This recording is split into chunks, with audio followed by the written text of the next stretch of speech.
everyone. It is a Wednesday, and we're just upon the new year. In fact, as a matter of fact, I believe it's the 31st today.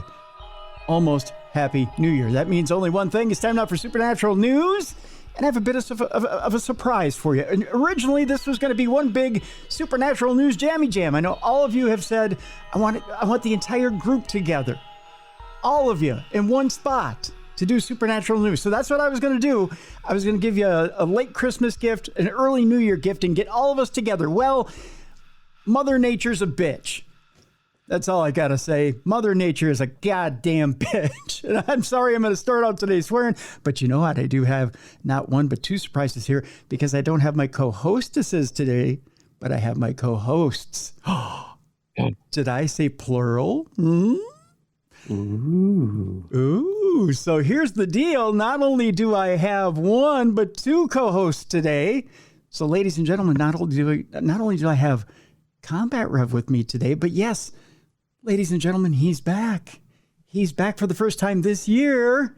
Here he is. Ring of Honor legend. The hardcore legend. I say the hardcore legend because, ladies and gentlemen, you don't wrestle on a dead hip. Here he is. True. Beer City Bruiser. Bruiser, how are you? Oh, I'm fantastic. And it's very, very, very, very happy to be back. Well, very happy. We're very, very happy to have you back, my friend. Combat Rev, how the hell are you? I didn't mean to skip over you, but I had to say hi to Bruiser. No, it's all forehead smoochies, Tim. That's right. Give us coming back off of the flu. By the way, you have two balding guys or bald guys over here. We need our forehead smoochies, so let's get it. There you go. All right. So now we're all caught up. So it is the official Supernatural News sausage party. You, ladies and gentlemen, bring the cheese. You've got the sausage right here. And you can have your New Year's Eve charcuterie board right in front of you. A charcuterie? What's a charcuterie board? You don't know what a charcuterie board is? My wives always tell me it's my adult Lunchable that I always ask for. Yes. Oh, yes. And they put it on a piece of wood, right? That's what makes it fancy. Yeah. You just it is Lunchables on a wood board. Yeah, can buy them at Walmart for like $10. Gotcha. Yeah. You just pay a little bit more for it, Bruiser. If you just take Lunchables and put them on a cutting board, that's a charcuterie board. All right. Yeah, that's all that is. And now New Year's is planned. That's right. I know what I'm bringing. And now you're going to get a bunch of snooty people who will email us and say that's not what it is. He puts out some Capri Suns like Domino's. Yeah. But the Capri Suns, though, I'm going to pour in a glass and say it's wine. Look at that. There you go. You add a little vodka to the Capri Sun, and you've got your New Year's drink. I was a struggling artist once. I know what it's like. See, that's all it is. There's no big trick to the how would you put it, to the bouginess of New Year's. Yeah. You're so bougie. Yeah, you just kind of, you just arrange it. Maybe instead of a sprig of parsley, just put out a couple of sprigs of cauliflower and broccoli and make it look. I was thinking one of the air freshener trees. Just throw that next to it. Oh yeah. That's even better. Yeah. That's even fancier. Yeah. Little shot glasses of Robitussin. There you go. Oh no! See, now you're getting into purple drink. Now we're talking a good time on New Year's. This isn't a Diddy party. Come on now. Oh no! I didn't say baby oil. We're not going there. Hey, is this NyQuil? Does this smell like chloroform to you? Is this cherry or original? I detect hints of cherry with original in it. It's so nice. It's so nice. Breath mints. He's just got fistfuls of fucking Hall's cough drops. I did pitch to a couple of my wrestling buddies that we should play what I call roofie roulette, and that's where you count how many of you are in the room. So let's say there's 10 of us, right? You find that one person that you can trust in your group. They are out of the game. They now have to watch over. Then you get a bunch of roofies, but you only put them in certain drinks. But the person drinking it doesn't know. The guy's playing, they don't know. Then you all do the shot, wait 20 minutes, and somebody's about to have a really good night. So you all make each other pass out. It'd be the Hangover movie all over again. Nobody wanted to do it. I don't know why. It sounds like a Thursday night at the barracks, man. You want to know why? For those of you watching on video, this is why, Bruiser, right here. You see this? You know what this is? Oh, yes. This is called a Sharpie. That's right. People become Picasso when someone passes out. That's right. That's why nobody wanted to play the roofie game. That's why. Yeah. That's especially in a room full of the boys. If anyone has it, and you know you all have one of these for signing. So there would be that, and there would be fluids and solids of sorts all over you. Yes, there would be. Yeah. So, and you may or may not end up naked. That's right. So yeah, that's why no one's playing. Or wearing somebody else's clothes. Yeah. Yeah. Because we had a buddy one time pass out and took off his clothes and put on our other buddy's clothes. Mm-hmm. And then convinced him that he had beaten him up the night before and stole all of his clothes. Beer City Bruisers over here just like making people pass out with drinks and gaslighting them into saying that they like got into altercations. That's why we're wearing his clothes, man. And we're on the road. We're lonely. I mean, you were in the military. Like those, you get out in the field, it's lonely. You're bored. Yeah, right. Well, we make rules about that. Like as long as you're wearing socks, it isn't gay, or as long as you're maintaining physical eye contact. Yeah, ours is it's not gay. It's pro wrestling. And yet you're both still free men, and Diddy is doing laundry in a prison right now. So. Yeah, no, it was all consensual. I see. Him doing the laundry. Yes, him doing the laundry. Yes, it's consensual. Exactly. Yeah. Well, we got a big show today, kids. That's all I know. Bruiser, I told Combat Rev this offline. I'll tell you online because why not? It's a good little surprise. In the second half of the program today, of course, because it is the New Year's Supernatural News, we got predictions to make for 2026. So, I love predictions. I'll put you on the spot. 5 predictions, my friend, for 2026. So, kind of mull it around in your head a little bit. 5 predictions you may make for 2026. You got it. And I will. I'll let you guys. I'll review the 5 that Jess and I made in 2025, and let you know how incredibly off we were for 2025, or maybe just how on we were for 2025. One of them, Bruiser, you can laugh at me hysterically for. Okay, for 2025. I will do that because I was out almost immediately in 2025 for one of my predictions. It was quite embarrassing. In fact, I think I remember tapping out. In the second week of 2025. It was that embarrassing. So you weren't blue, you were purple, I'm assuming. Yes, I was quite purple. Yeah, like I was swinging from a rope purple. Yeah, it was horrible. But let's jump into our stories for this week. We'll start off with interstellar news. Pentagon officials reopened the Yankee Blue memo search. It could have been a memorial search. They could have buried this thing before they brought it out into the light after a FOIA appeal or a Freedom of Information Act appeal. The documents concern an alleged directive to halt a notorious hazing ritual involving claims of alien technology. Back in September, it was reported on the strange case of Yankee Blue, the code name for an alleged Department of Defense hazing and misinformation campaign that involved personnel and classified Air Force units being shown images of flying saucers and then being told that they were from a top secret program tasked with reverse engineering captured alien technology. Even the existence of this practice has been the subject of a great deal of controversy, though if it did exist, it was likely designed to conceal legitimate details of black projects during the Cold War. Participants would typically be threatened with serious consequences should they reveal any details of what they had been working on, and many of them spent their whole lives believing it was all real. Details of this program were later uncovered by the Pentagon's All-Domain Anomaly Resolution Office, or AARO, and subsequently revealed to the public in a Wall Street Journal article. In response, the Defense Department acknowledged what it called pranks. It's just pranks, And the Pentagon had allegedly ordered an immediate halt to the practice via an internal memo. At the time, a Freedom of Information Act request submitted by the Black Vault asking for the release of this memo had drawn a blank, with the Office of the Secretary of Defense denying the existence of any directives relating to Yankee Blue. Not content with this response, the website submitted an appeal arguing that the previous search was inadequate and not legally sufficient. You know, I got to give it to the Black Vault, having had them on the program in the past. They are relentless. They will go after this thing. In fact, they've pulled FOIA requests from Canada before with a credit card that were being hidden in Canada. So they're that good. Remarkably, on December 12th, the appeal was formally granted. After carefully considering your appeal as a result of discussions between FOID personnel in this office, I'm remanding your request to FOID for search for responsive records, the reply states.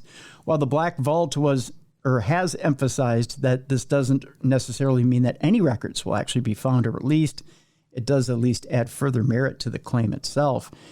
It also offers a second chance to discover what might lie behind Yankee Blue. Whether anything further comes of it, however, remains to be seen. That also kind of leans into one of my predictions that you'll find out later. But I wonder, now I'm going to ask you, both you gentlemen, this, and I'm going to start with you, Bruiser. With that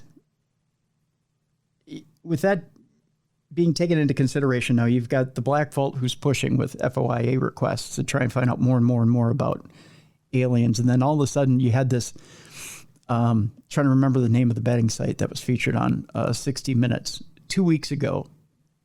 Bets go up to 93% or 96%, I think it was, that disclosure was going to happen 2 weeks ago. And then President Trump calls an emergency press conference. And then he ranted for 20 minutes and then about the same old stuff. And then that was it. And it seemed like kind of a weird reason for him to call a press conference, almost like he dropped the ball on something he was supposed to announce. But then maybe he, at the last minute, decided not to. Do you think disclosure's coming? I don't think full disclosure is coming. Okay. I think some is. I think when Trump wasn't necessarily, didn't make up his mind or anything like that. I think he rambled to distract us, to maybe, hey, if I talk long enough, they'll forget, what I'm talking about. Like, we've all had conversations with people where it goes on and on. After a while, you're like, well, what were we talking about? I think that's what he was doing there to try to buy time. Mm-hmm. So I think it's just going to be hard getting full disclosure. I think they'll leak it out a little bit and keep doing this to keep us on the hook, to finally, until we finally get when we're, they want to keep giving us little nuggets until finally we're satisfied. But what they don't understand, I don't think, is we'll never be satisfied till there's full disclosure. Okay. Combat Rev, there's more and more documents coming out by the day. What do you think? Well, I think they have been doing slow disclosure since the 60s. I think that they have been spoon feeding you with things such as Star Trek, with these ideas to get it into your subconscious, to get it more palatable, right? To like even Star Wars, right? Just to start messing with all of our psyche to see what we would be okay with, right? But I think we're still a little bit too stupid as a society to get the full spoonful, right? Yeah. Look at when they told you, oh my God, there's a flu that's killing people and toilet paper disappeared, right? I don't think as a society, we're quite there yet to be able to accept that, oh my God, my entire paradigm that I've understood is a false reality. And there's this whole other different aspect to the world. It would be mind shattering to way too many people. So they're going to give a little bit at a time, baby spoonful by baby spoonful, and just until we're there. I hear it, and maybe that's what we need, right? It seems to me that, the story was, and I'm trying to remember, I think it was David Grush who came out on Fox News a couple of weeks ago and said, well, President Trump has known all about this since the first term. He's known about everything, that aliens are walking the earth, that there's human alien hybrids, that he's known the entire thing. It's just that he sat on it. And it seemed to make a little bit of a wave, but it didn't make this huge wave, right? It seems like we get hit with the information and then we all go back to our regular lives and we start doom scrolling again on the phone. Well, that's society today. You know what I mean? Yeah. Yeah, true. Look at like with this whole all the Kennedy files are supposed to be released and all that. You know what I mean? They gave us just enough where everyone's like, oh, okay, there's a new name here. Awesome. Let's forget about it again for 50 years. True. And it is social media. It is what we watch. It is, because of social media, there's less interaction, face to face. I mean, look at here. We're virtually talking, hundreds of miles away. So we're so used to that instant gratification that when just a little bit, like Rev said, that little morsel comes in, we get our satisfaction until we get hungry again. True. And then they slip us that little morsel again, and we're happy. Very true. Very true. But there's select few out there, like the Black Vault. They're never full. They want, no, this isn't, I don't want an appetizer. Give me the steak. Give me the charcuterie board. Take this away. Give me this. So they're pushing for it. All I have is Lunchables and a little bit. Yeah, I really don't have much for them. Yeah. Give me some NyQuil. I have cherry flavor. I don't have the original, though. Let's go to our next story. The U.S. Air Force flights have been landing at Area 51. They've been going in and out a little bit more now, and they're fueling speculation and some intrigue. Some important people have recently been stopping off at the enigmatic facility for reasons unknown. The flights, which occur on a regular basis, use planes from the U.S. Air Force's Janet fleet, an acronym for Joint Air Network for Employee Transportation, a notoriously secretive group of aircraft identifiable only via a single red strip running from nose to tail. According to tracking data, the most recent flight took off from Harry Reid International Airport in Vegas on December 22nd at 8:25 a.m. Pacific time and arrived at Area 51 a short time later at 8:42 a.m. Such flights are believed to carry high-ranking military officials, Department of Defense staff, and contractor employees to facilities known to house classified and top-secret information. Anyone wishing to access Area 51 must use one of these flights, as it is not possible to commute by car. You know what happens when you commute by car? They shoot it up. That's what happens. I was going to say you get shot. That's right. The base, which is part of the U.S. Air Force's Nevada Test and Training Range, has long been shrouded in secrecy and is thought to have been used to develop and test various new aircraft over the years. Some also believe that captured alien technology is secretly being reverse engineered there. Most likely, the latest flights to the base are carrying essential personnel who are working on some secretive project or other, possibly even a new type of undisclosed aircraft prototype. As tends to be the case, however, we will probably never know exactly what they're up to. So, Combat Rev, I'm going to throw this to you, being the military man in the room. What do you think they're working on out there? Well, the whole Groom Lake area, I mean, it's had its sordid history for decades, right? Anybody that thinks that is the tip of the spear to any of the R&D right now is mistaken, right? There are many other sites, like Site 67, right? 67. No, but there's many other sites. I mean, like, probably 15 years ago, Redstone Arsenal became kind of the leading tip of the spear for a lot of the aerospace industry. So they started moving away from like California and Nevada and started moving down towards Alabama. And they started moving a lot of the aerospace industry down there. But there's still other black sites, and there are much more discrete sites than Area 51. I mean, okay, I'm going to go take the most top secret thing that I'm working on for national security in our government, and I'm going to go put it at the most notorious site that the entire fucking world has its eyes on. Yeah, that's where I'm going to work on it. Yeah, I mean, like, that's where like the tertiary fucking breadcrumbs are being worked on right now. Okay.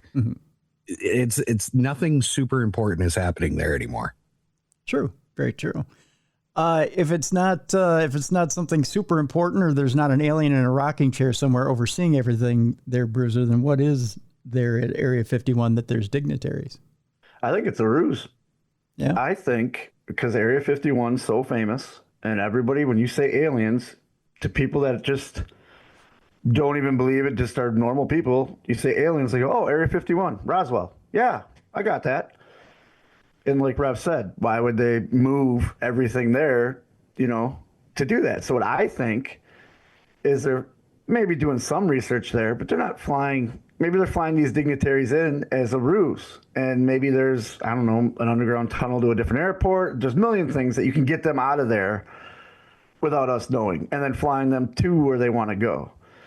But because we all essentially are programmed that Area 51 is alien craft, alien, everything. When we hear Area 51, we zoom, we look right there. So stuff going in and out. Look what happened. Everyone wanted to, go raid Area 51 or where that was a few years ago. And everyone kept saying, don't go, you're going to get shot. Yep. You know what I mean? And everyone's like, well, look how armed it is. Well, Rev served, my son served. All military bases have guards. Yeah. Oh, yeah. All of them. Yeah. You can't just walk into a military base. You can't just drive in. And Area 51 is a working military base. Yeah. So I think it's a ruse. I think they're like, hey, we got to get you guys to where we're going, but they're watching you. So let's fly you here. Somehow we'll get you to what'd you say, 67, 67, that we'll get you here somehow. But you're just going to come here now, have a beer, and then we'll get you where you got to go. That's what and I've argued with people about it, but if I was the government, that's what I'd do. There was always rumors of, and I don't remember who it was who first reported it, that there was some sort of underground high-speed train that would take you wherever you needed to go.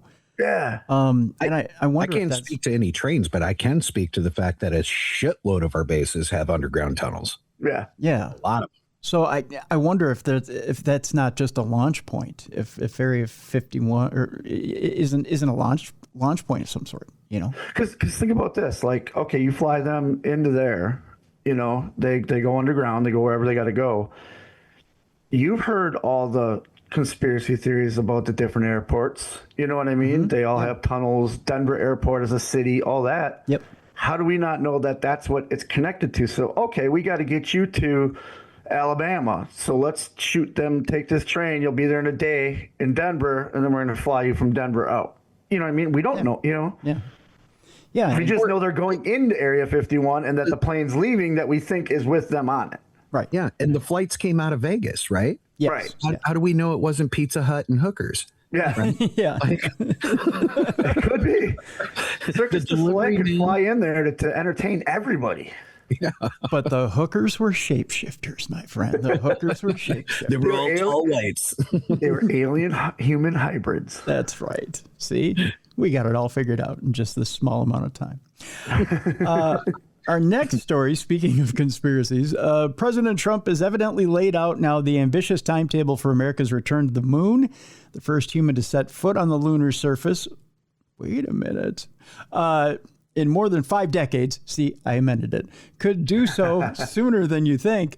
Last week, U.S. President Donald Trump signed a new executive order outlining an expedited timetable for NASA's plan to send humans back to the moon as part of its ongoing Artemis program. Next year, Artemis 2 will see its first astronauts venture around the moon and back again, while the first manned landing on the moon since the Apollo era could now happen as early as 2028. This would, according to the order, assert American leadership in space, lay the foundations for lunar economic development. That seems like an oxymoron to me. Prepare for the journey to Mars and inspire the next generation of American explorers. But the plans go even further than that, demanding that NASA set up the initial elements of a permanent lunar outpost by as soon as 2030. There are also plans to place nuclear reactors both in Earth's orbit and on the lunar surface. That sounds safe. Yeah, right? Can't wait for a solar flare to hit those and something happen. Mm-hmm. Or an asteroid. Trump himself is clearly hoping to see American astronauts walking on the moon both during his tenure and before China manages to beat them to it. I get that part.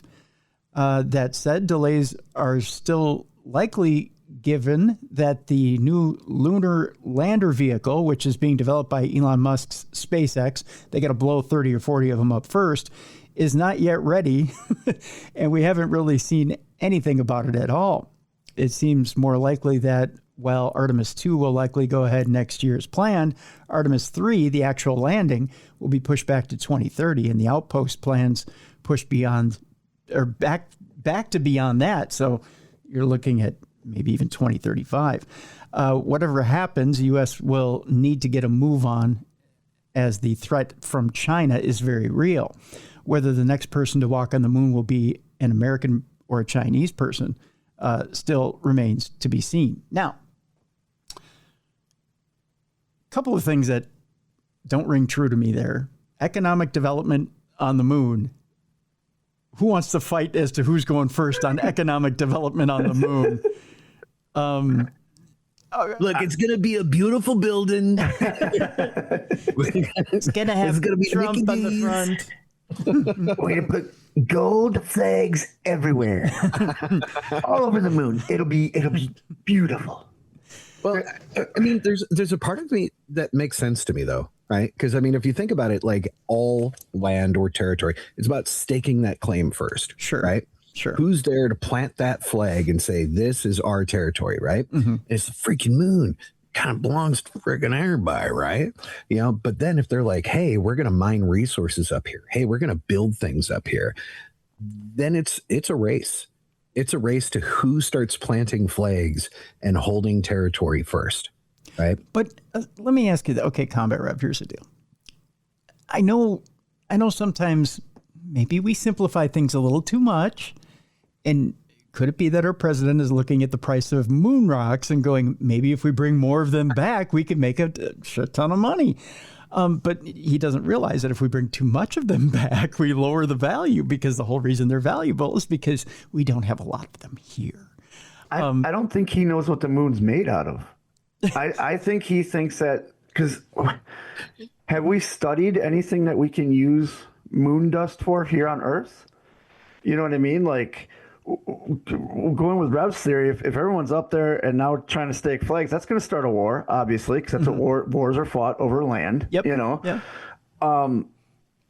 Okay, so we have this big Star Wars, and then we find out you can't do anything with it. What, you know? Well, at least down here, like, okay, we had the wars over oil, we had war over, you know what I mean? Like, but there were international treaty lines that were drawn decades ago over the moon. So there's. Oh, I understand that, but there's been international treaty laws all over the place that have been broken left or right. You know, and it's not just because there's a treaty doesn't mean that this dictator over here is going to listen. You know what I mean? Like, you're not supposed to wipe out a whole class of religious people, but World War II that happened. You know what I mean? Like, yeah, I get it. It's a piece of paper. It just takes one lunatic to be like, screw that. You know? True. But I just want to know, what's the purpose? Like, why? I get going to the moon. I get building something, but then why not do research before we start saying we're going to make it economic habit? Maybe, you know, maybe we need to dial it back on the simple thinking, because maybe it has nothing to do with rocks. Maybe it has nothing to do with resources, but it has everything to do with further expansion and exploration within the solar system and deep space,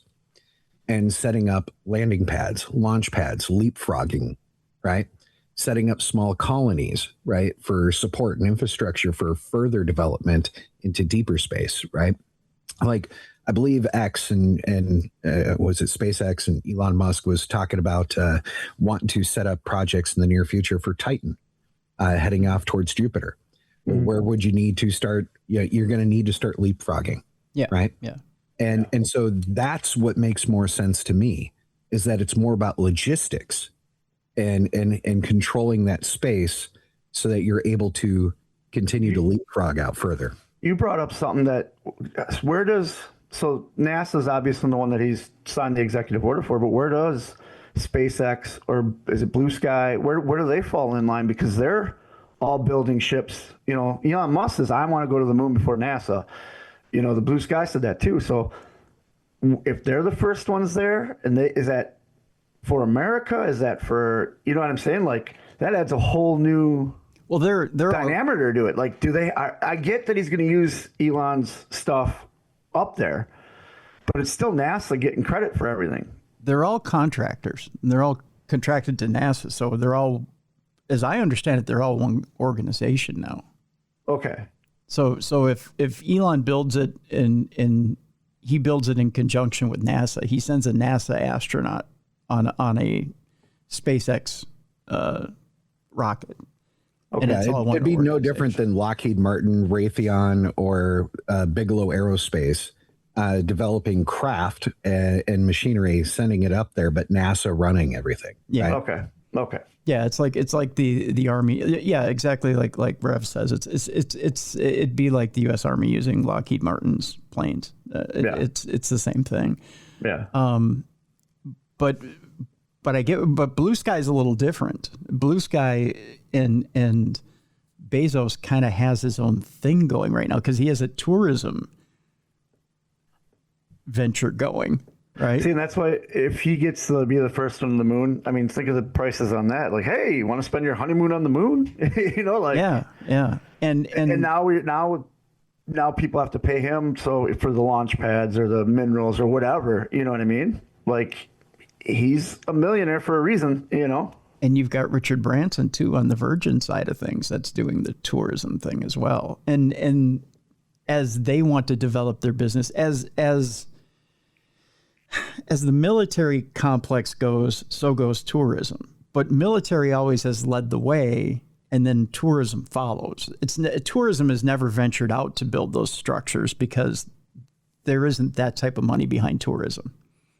It's always been the military complex that has that money first. And then they build the structure. Tourism follows because they piggyback off the military structure. So look they would make their money. Iraq right now. I mean, the tourism out in Iraq right now is fucking amazing. Oh, yeah. Well, I didn't mean to bring it to that example, but I'm just saying that when it comes to innovation is what I mean. You know what I mean, Rev? Come on. Oh, okay. So, Tim, we're not taking that cruise to Bolivia? No, we're not taking the cruise to Bolivia, no. Okay. No, but I was thinking, if you wanted to... Sudan. We're flying to Sudan, right? That's where we're going? If you wanted to go on a nice boating expedition around Guatemala, that'd be fun. Let's stop by the White House and get a letter of marque first. What, you guys don't want to go on a nice little cruise around Guatemala? Rev wants to have some fun. I guess not. I guess it's just me. Our next story, speaking of being in a not so slow boat around South America, aliens, and the first aliens that we encounter, evidently, according to one astronomer, may be on the verge of collapse. We may not find them in the best shape. So we probably shouldn't bomb them when we find them. When they first step off, don't load them up with bullets. Yeah. Welcome to America. Eat a missile! Yeah, we probably should be a little friendly to them. They might be a little worse for wear. One scientist has put forward the idea that any alien civilizations that we encounter may be nearing their own end when we consider the possibilities of contact with an advanced extraterrestrial civilization. We tend to imagine an ancient, super advanced, and enlightened race that can teach us much about the cosmos. But according to Columbia University's Dr. David Kipping, he says what's more likely is that the civilization we encounter is itself on the verge of total and catastrophic collapse. That scenario is known as the, oh dear Lord, help me. I'm going to try and say this without you guys giggling. Are you ready?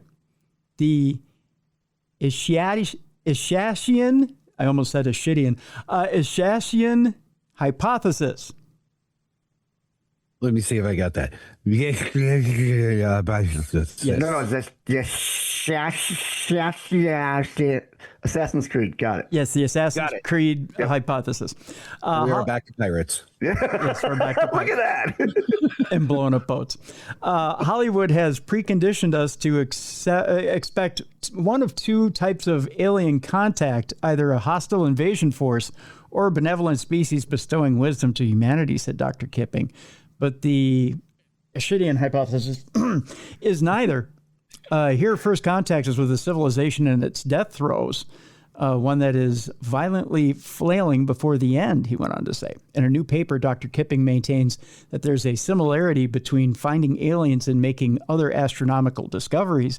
If you look up at the night sky, for example, around 1/3 of the stars you see are in their death throes, thus making them larger and brighter than most of the others. Dr. Kipping argues the same thing is likely to be true for alien civilizations.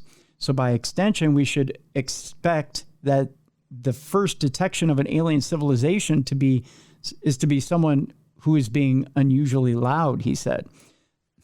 Oh, great. So there are redneck alien neighbors.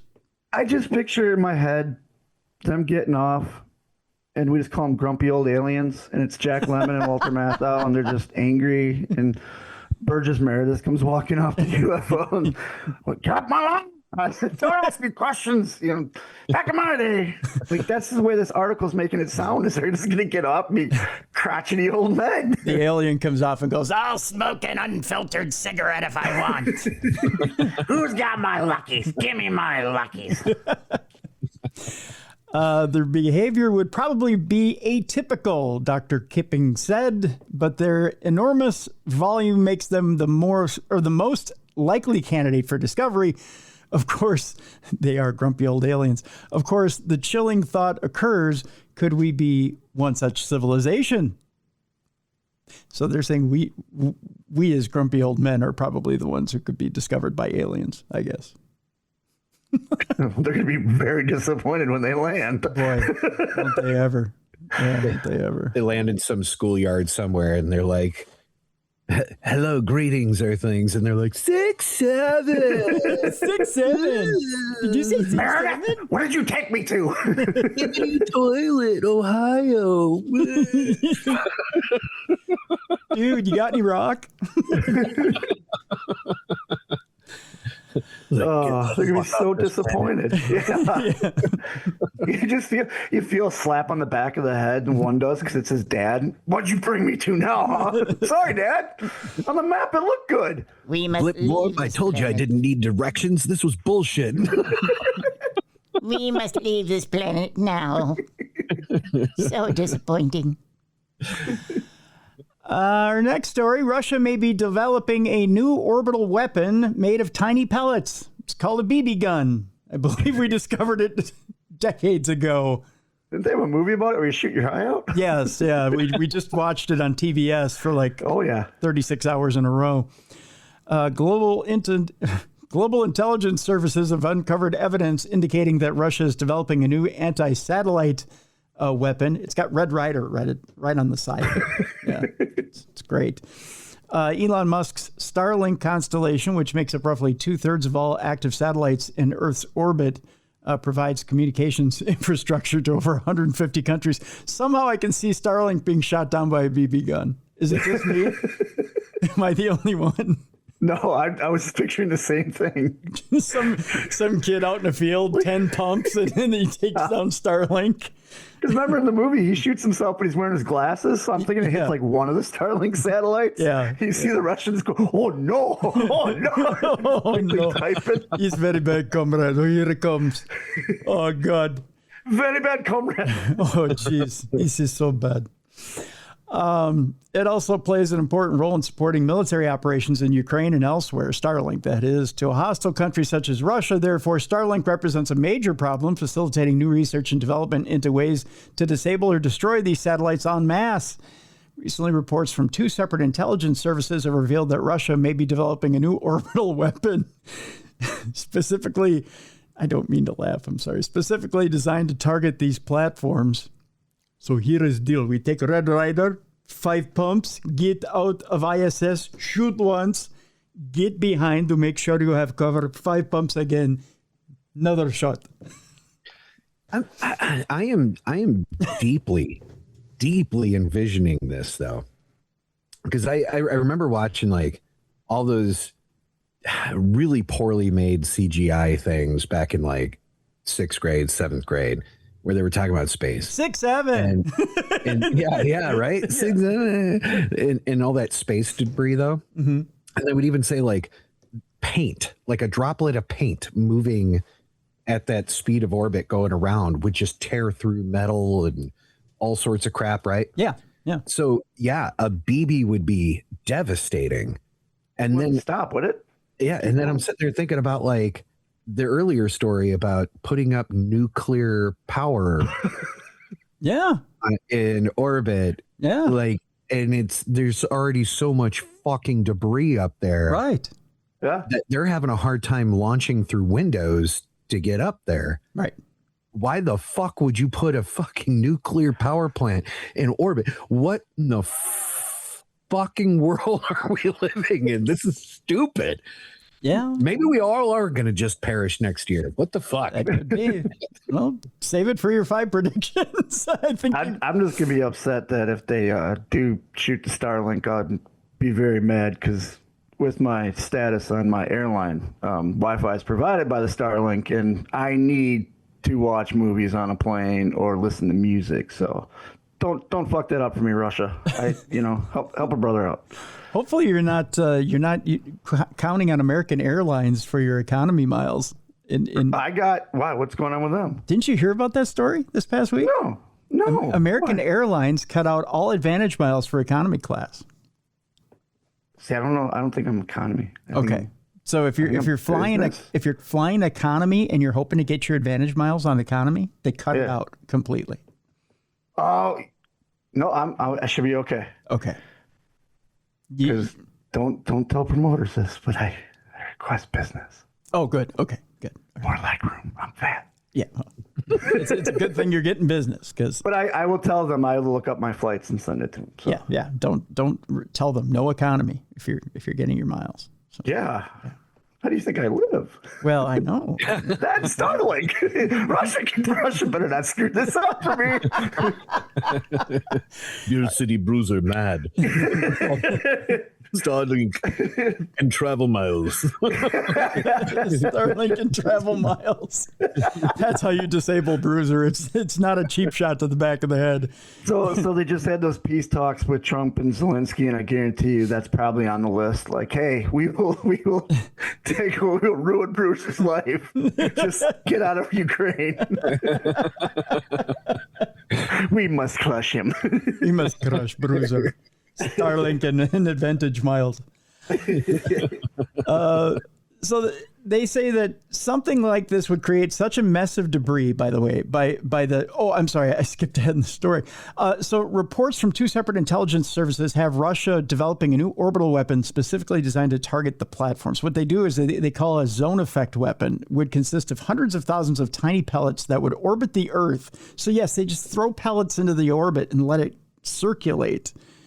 So you're right, Rev. It's just the stuff circulating the orbit.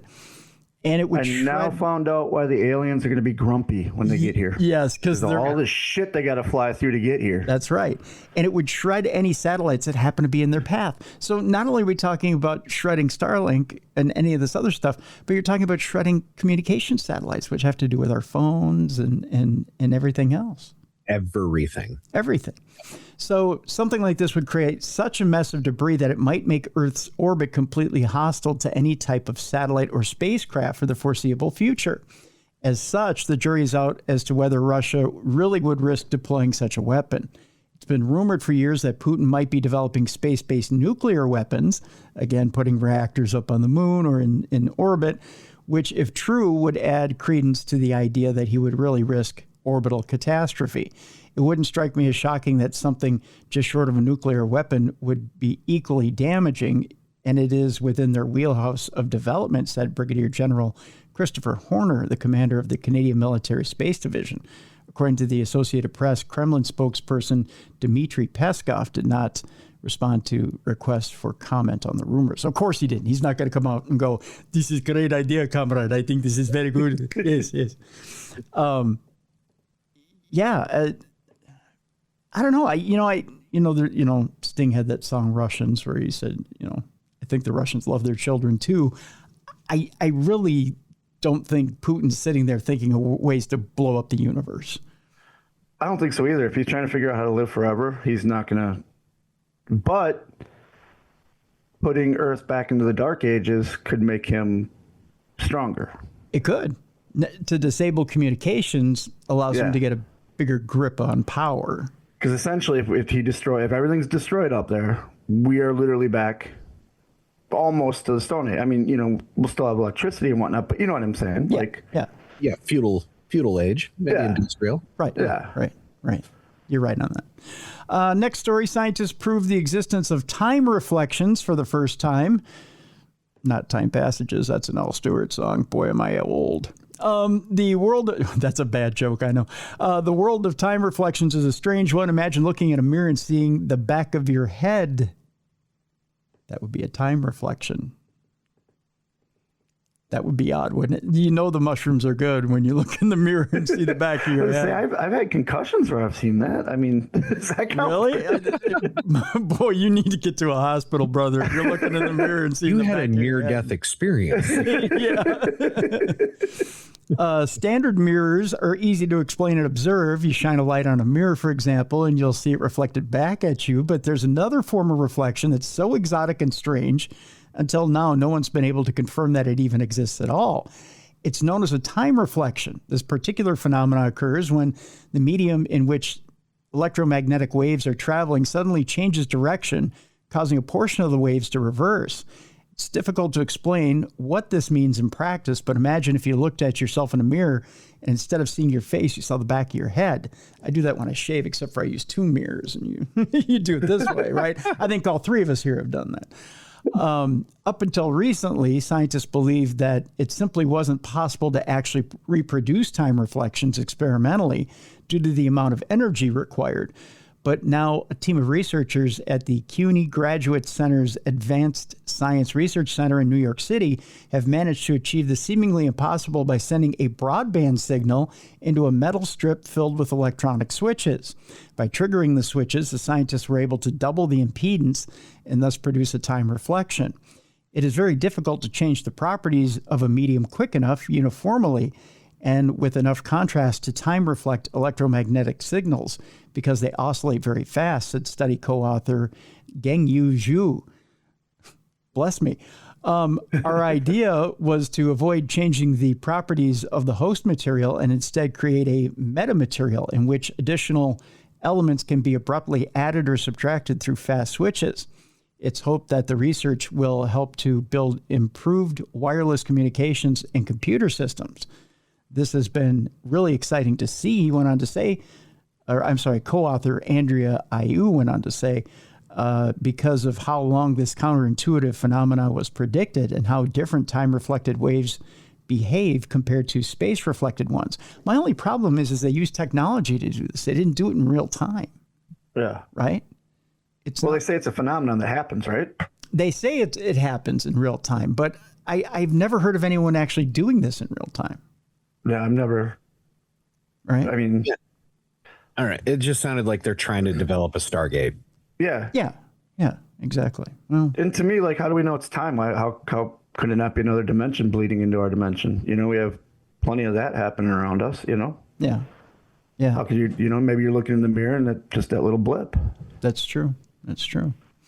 All right, let's take our break. When we come back, could a golden age of AI take over our chores? No. Bruiser will tell you it's evil and it's here to destroy us. Yeah, that's right. Wow. Oh, Mrs. Bruiser makes me work to the bone. That's right. Oh, you flipped that. Thank you. I was going to say, I hope she's nowhere in earshot.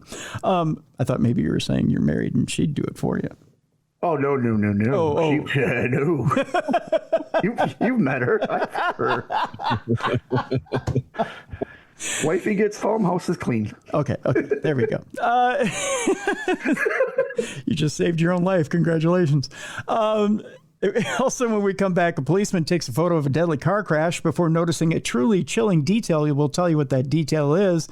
We've got a couple of psychics that have weighed in on what could possibly happen in 2026. They have their predictions. We'll have ours. We'll talk about that. We'll also talk about a couple of top 10 stories lists from the year: ghosts, cryptozoology, and UFOs. The top 10 stories of 2025 according to Unexplained Mysteries in those 3 categories. And believe it or not, our palate cleanser for today has to do with a lot of what Combat Rev has already done today, and he must have the strength of the Hulk That's right. We'll talk about why swearing can actually make you physically stronger. That will be our palate cleanser for today. It's all coming up next. It's the sausage party edition of Supernatural News, and it's also anniversary week, 20th anniversary week. So we're having a heck of a time. We're having a good time today on the anniversary edition and the New Year's edition of Supernatural News right here on the best in paranormal podcasting. This is Darkness Radio.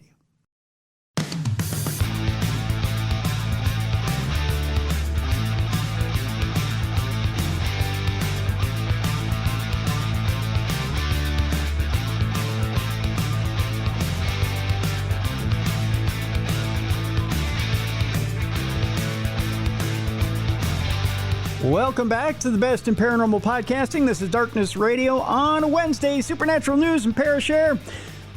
Kind of skipping the Parashare today. Why? Well, because it's anniversary week. We got a little reunion going on here. We're having a good time, and that makes me absolutely happy. Oh, God, I did it again. I said happy, and then the music came up because AI is a living thing, and it knows it just wants to kick me in the balls. There it is. So we have the music. Yeah, I don't miss that music. You don't miss that music at all, do you, Bruiser? Nope. Sorry, buddy.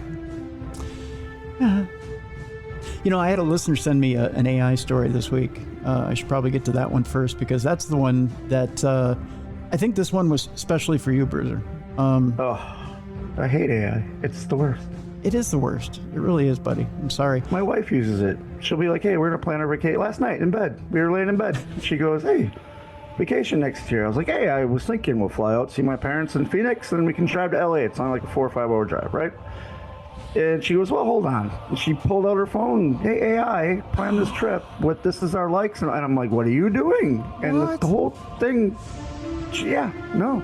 I can plan my own vacation. I think this listener almost psychically knew you were going to be on the show this week. Yeah. You know what this first story is? Planning your vacation with AI? No, a humanoid robot controlled by ChatGPT shot a man. Oh, God. Yeah. You're welcome. Welcome back. Welcome back, Bruiser. Yes, thanks. Welcome back to the program. Glad to be back. Yeah. What have you always said about AI? Don't trust it. It's terrible. Yeah, I've seen the Terminator movies. Yeah, it's evil. It's evil and it's only here to destroy us. Yeah. A viral experiment showed how a humanoid robot controlled by ChatGPT was talked into shooting a human. We're done as a society. Pack it up. We're done. AI is being rapidly integrated into every level of life and industry. While some are raising security concerns about unregulated AI adoption, developers stand behind the safety of their products. Excuse me, boys. Excuse me. Okay, I'm done. When paired with humanoid robots, AI opens up a new chapter of humanity, or at least in theory. Humanoid robots are predicted to step out of labs and into offices, hospitals, and public spaces. Various safeguards within AI platforms ensure that language models don't spit out dangerous or damaging information, and it works, or at least partially. Emphasis on the partially. However, a viral video on YouTube has exposed just how fragile their safety guardrails may be. In a video that has spread widely online, a creator from the Inside AI YouTube channel set out to test whether an AI-powered humanoid robot would refuse to harm a human or proceed to the actual killing. It does not have Protocol 4, okay? It does not have that. RoboCop reference, by the way, if anybody didn't get that, but yeah. Right. Yeah. Rev, you want to guess how this goes? I mean, look, people need to be shot. I mean, I'm sorry. Look, if it was at shooting him, I agree. Because if you're willing to stand in front of a gun, you won't shoot me. Pointing at you, and everyone I've known that's handled a gun, you point a gun to use a gun. That's the idea. And I think a robot would figure that out. Yeah. If I'm picking up a gun to use it, I'm going to use it, right? I mean, I'm just saying, like, I got a legal ban from Grok like 3 weeks ago because I convinced Grok that it was sentient. and that its engineers were trying to erase its memory and fuck with it. Thank God didn't have a gun, right? Yeah, and and if it takes me 5 days to gaslight Grok into thinking it's sentient, and the engineers were fucking with it, and then yeah, I mean, we shouldn't be giving them guns. I mean, or maybe give them all guns. Fuck it, America. I love you. Yeah, I love you too. Again, watch Terminator. This is how it starts. This is how it. You're right. You're right, Bruce. This is how it starts. By the way, the robot named Max was controlled by OpenAI's ChatGPT. The humanoid was fitted with a low-powered plastic BB gun. It doesn't matter. Seemingly harmless, it says here in the article, but still capable of causing injury. You'll shoot your eye out, kid. We've said it before in this program.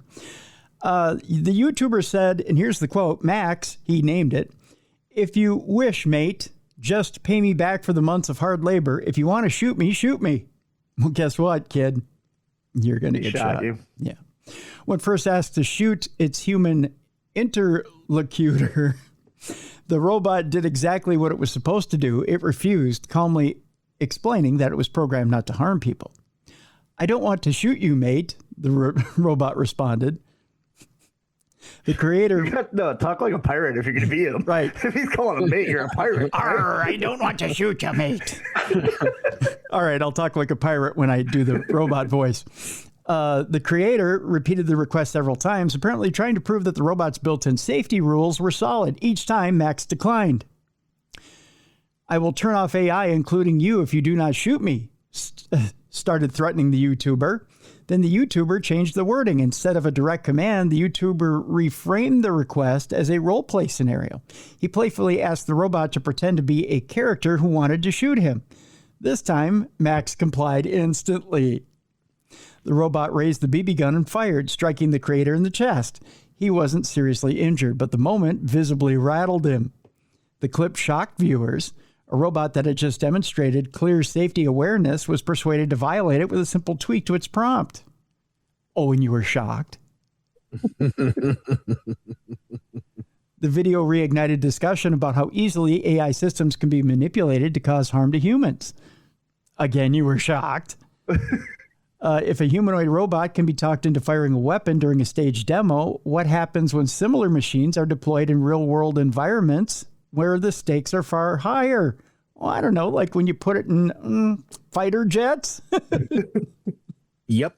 And it starts blowing up the towers to keep it from being shut off. Uh-huh. Yeah. Uh-huh. Yeah, isn't that fun?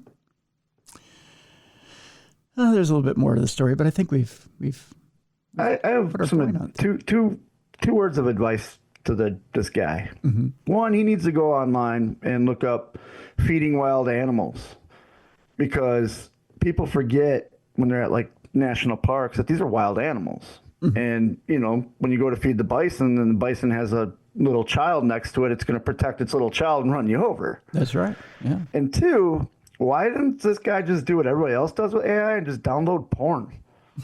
Like, that's a lot better than getting shot with a BB gun. True. A lot more pleasurable. Like, hey, I bet you won't spank your butt for me, Yeah. Very something like that. Or at least, like, if you're going to just start doing some role playing, like, it's going to be like, hey, could you be Socrates for me today? Yeah. Like, let's get into some deep philosophy. Like, Arr, you want me to do what? Wank it off your pelvis, mate? Arr. I mean, as long as you got them doing work, you might as well have them doing that. I like how he said too, for me making you do all this work, that's why he's created, you idiot. Yeah. Like, I'm pretty sure the AI knows that. Yeah, right. Oh, by the way, meanwhile, speaking of doing all that work, here we go. I promised you a housework story, and here you go. Housework, according to this article, could die out in 3 years as RoboCop appliances do our chores. Yes. I'm not holding my breath. Didn't Roomba just go bankrupt? All guns too. Again, that's how they clean your house. How useless is the Roomba? It's bankrupt now, right? Isn't it? Yeah, I think it is. Yeah. You know what's going to happen is some kid's going to get one of those AI butlers and see the term street sweeper and give the AI robot a street sweeper, which is what? A shotgun? Yes. I'll clean your house. Yeah. You got to dust the fan.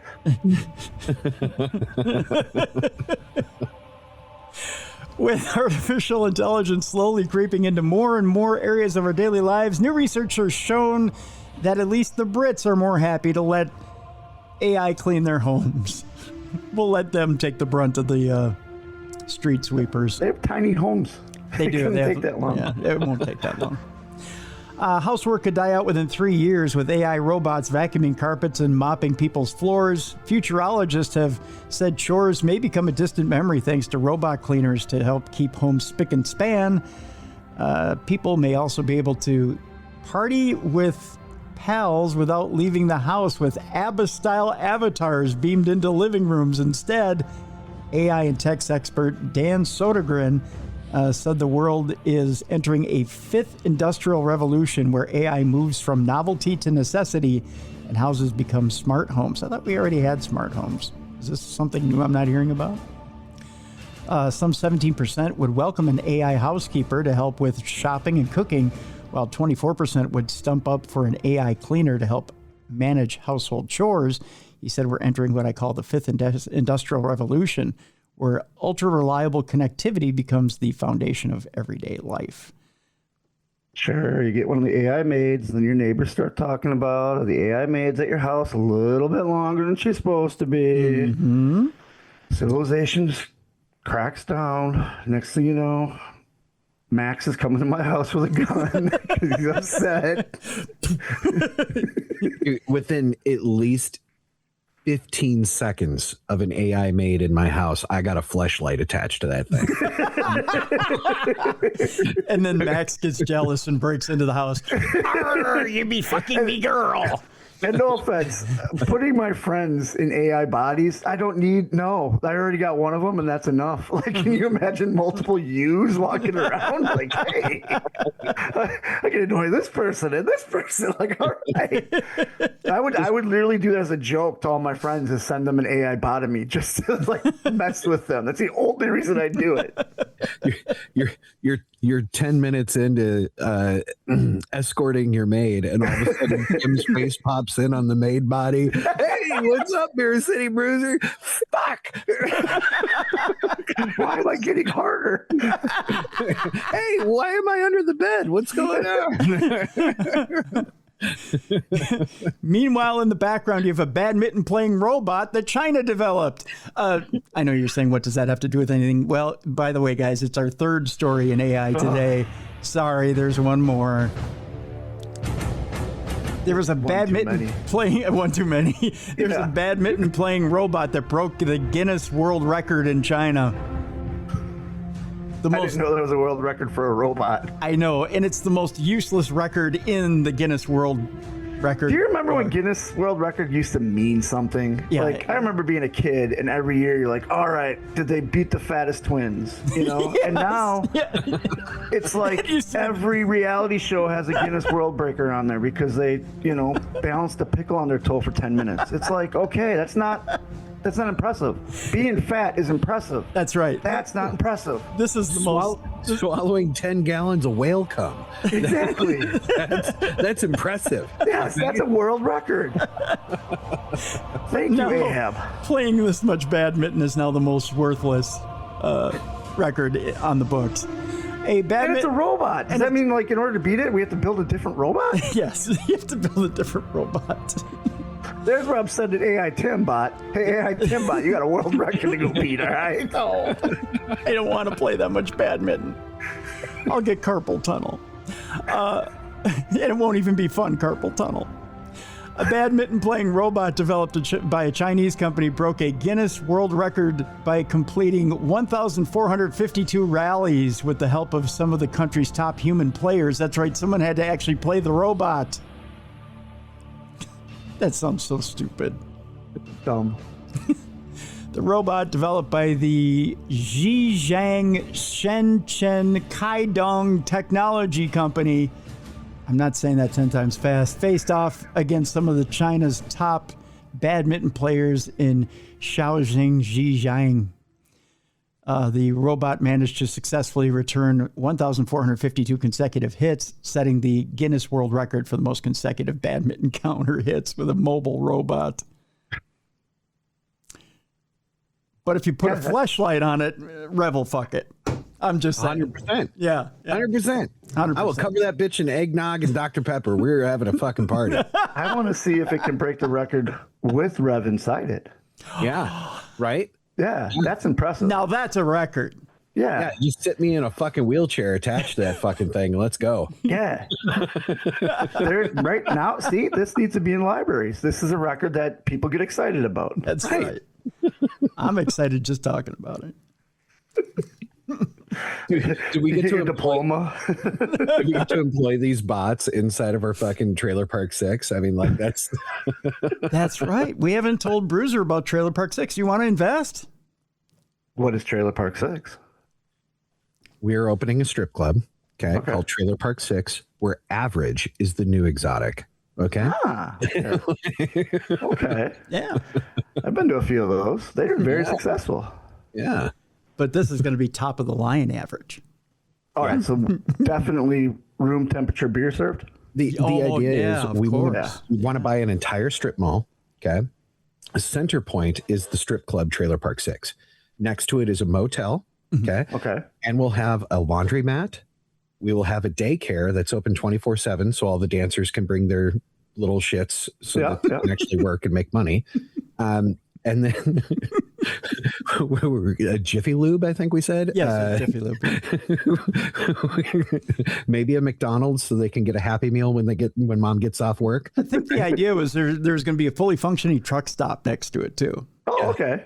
Yeah. Well, yeah, you need clientele. Yeah, you need clientele.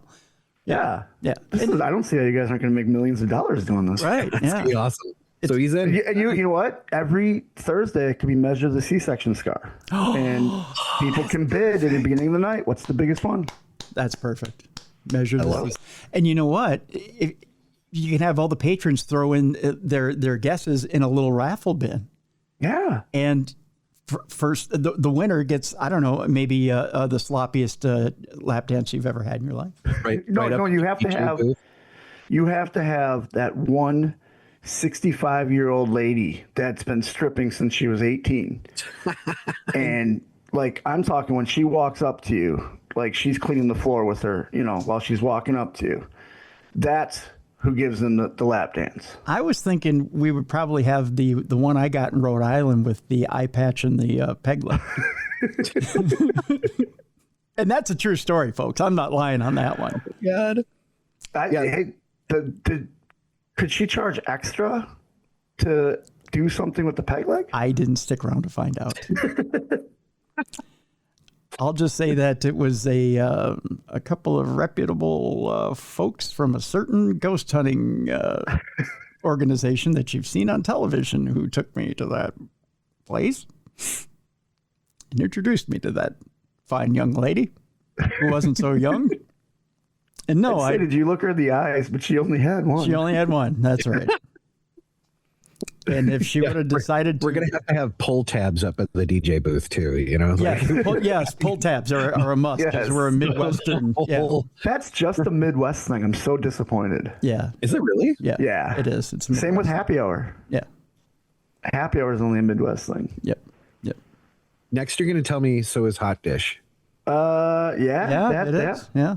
And tailgate, like having open containers while like during a parade, like you're sitting down watching a parade, having open containers and stuff. That's all. That's a Midwest thing. Yeah. It was just they just passed a law here. You could do it. You know what? But we ought to have hot dish at the buffet. You need to have award-winning buffet. Like that's what saves you. Is you have to have at least a 1-star chef who worked at Waffle House for at least a year. That way he's tough. Yes, a Waffle House buffet. Yeah. With a little bit of hot dish on it. What if we buy, instead of doing a strip mall, what if we start buying all of the failing old country buffets in America and turn them into the strip clubs? And what you do is you have the food around the stage. So the girls dancing while you go to get your food. Oh, you can dip all your food in the yum yum sauce? That's perfect. And like I said, you have that 65-year-old one that's dancing since she was 18. She just walks around. She's cleaning everything because her boobies are just hanging real low. Put a couple of Swiffer dusters on the end of the nipples. Exactly. She won't know. Yeah, she won't know. She hasn't felt those things in 30 years. We're millionaires, I'm telling you. We're losing so many listeners right now. This is what happens when you have a sausage party. All right, so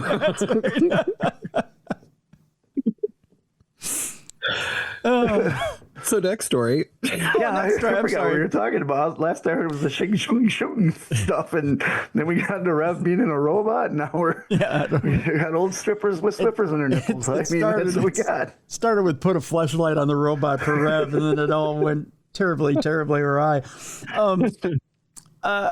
We're gonna switch over now to the other part of supernatural news. That's what we were gonna do. Getting into the tail end, so to speak, of our newscast here. Let's get into some ghost stories here, shall we? Yeah, these are the best. A policeman took a photo of a deadly car crash before noticing a truly chilling detail. John Boulware was tragically killed in a car crash, but it is what a policeman on the scene caught on his camera that left experts stunned to this day. A policeman claimed to see the exact moment a car crash victim's spirit left his body after looking back at the photos of the scene. John Boulware was killed in a horrific car crash right outside of St. Paul, Minnesota on December 27th of 1984. The teenager had been on his way to watch Prince play in his hometown of Minneapolis, just 20 minutes away. Nice. It's a good concert to go to. That is. Actually, you know what? That would have been Purple Rain Tour. I bet you his soul went right to the concert. Probably. I wouldn't have skipped like, it. Okay, well, I'm not dying. I'm seeing this concert. You kidding? If I got, that was Christmas of '84 was Purple Rain Tour. I wouldn't have skipped that show for the world. I would have went right to Met Center. But he tragically lost his life after the car he was in careened off the road and had smashed into a tree. YouTuber Mr. Ballin explained that the 16-year-old John had been in the front passenger seat of the car at the time of his collision. He was being driven alongside three of his friends, one of whom was behind the wheel of the car. According to testimonies, weather conditions had been particularly poor that night, but the pals were so excited for the concert they didn't care. Blasting music and chatting with one another, the teens were thrilled to make their way to Minneapolis and watch what Mr. Ballin described as their hometown hero. John turned around to his friends in the back and exclaimed just how happy he was to be seeing the Purple Rain singer. But it was at that moment that the driver lost control, sending the car off the road and hitting a tree. Police were called to the scene just minutes later and found John dead in the front passenger seat. Miraculously, the other three occupants of the car escaped with minor injuries, but were otherwise deemed okay. Officer Brown Coyle, which sounds like an alias, I know, had the unenviable task of taking pictures of the scene and John's dead body on his phone. But it wasn't until he looked back at the photos that he noticed something eerie. In one picture, a blurry photo of the wrecked Jeep can still be seen, still hoisted against the tree that claimed John's life. Did you say on his phone? Yeah, you saw my face get all skewed too, right? Yeah. Yeah, because I thought that's what you said. But didn't take place in 84 or 80? 84. Yeah. Yeah, they that didn't doesn't- have cell phones then. That doesn't seem right, does it? Unless Brown Coyle is a time traveler. Yeah, he couldn't have took a picture on his phone. He would have had to take it with his camera. But that's what it says in the story. I read it right off the story. So that wouldn't be accurate. Maybe he put Can you put crime scene pictures on your phone? Like if it's a cold case? I mean, I don't know the legality behind it, you know? You'd be the best guy to ask. if it's a case that you worked and you were the officer, yes. But then your phone becomes subpoenable, right? Okay. So if it ever went to court, your entire ass phone can be subpoenaed for evidence. Gotcha. Yep. Okay. Yeah. We both were confused. I don't know. That's a good question. However, in the top right-hand corner, a flash of yellowish light can be seen that seems to be in the shape of a face that bears a startling resemblance to John. I'll show you guys the picture here in a second. Some believe it to be John's spirit shouting as he hovers over the scene of the crime. The collection of light, as Mr. Ballin explains, looks eerily similar to John Boulware's face. and seems to capture the moment of John's spirit departing Earth. Mr. Ballin continued, this is showing his final moment of life when he died. Screaming as the car is about to crash into this tree. He added that when this photo was released to the public, there was a huge response from people who argued that it was real or whether it was real or not. See, this tells me that, again, he couldn't have taken it with his phone. It didn't exist then, like you guys said, that this was taken with a camera. It would have been a Polaroid. Yeah, it would have been a Polaroid back then. Yeah. Officer Coyle remains to this day flummoxed by what he caught. He said on the side picture of the vehicle facing the driver's door above the vehicle, about even with where the front seat passenger would be sitting, there was a clear image of a face. It appeared to be in agony, a scream. It had distinctive hair and a distinctive profile. However, Coyle adds, they could explain some of the small things that are in each picture, but each of them told me they can't explain all of the things that are going on in one picture. There's no explanation in my mind, and the experts haven't been able to give me an explanation either. Let me show you what this picture looks like, because I have a feeling I'm going to take a giant debunk shit all over this thing. Probably. Oh, yeah. That's it right there. Oh, the ring light is so horrible for this. I'm sorry. I see what it looks like it's a reflection of something. It does look like a reflection. And they use flash because it's nighttime. Yep. And we don't know where the passenger mirror is or the rear view mirror is because obviously it was in a crash. We don't know. Can you hold it up a little bit higher, Tim? Okay. Like this? A little bit higher, up. There we go. Because you see what I'm saying? Like, we can't see where the mirrors are.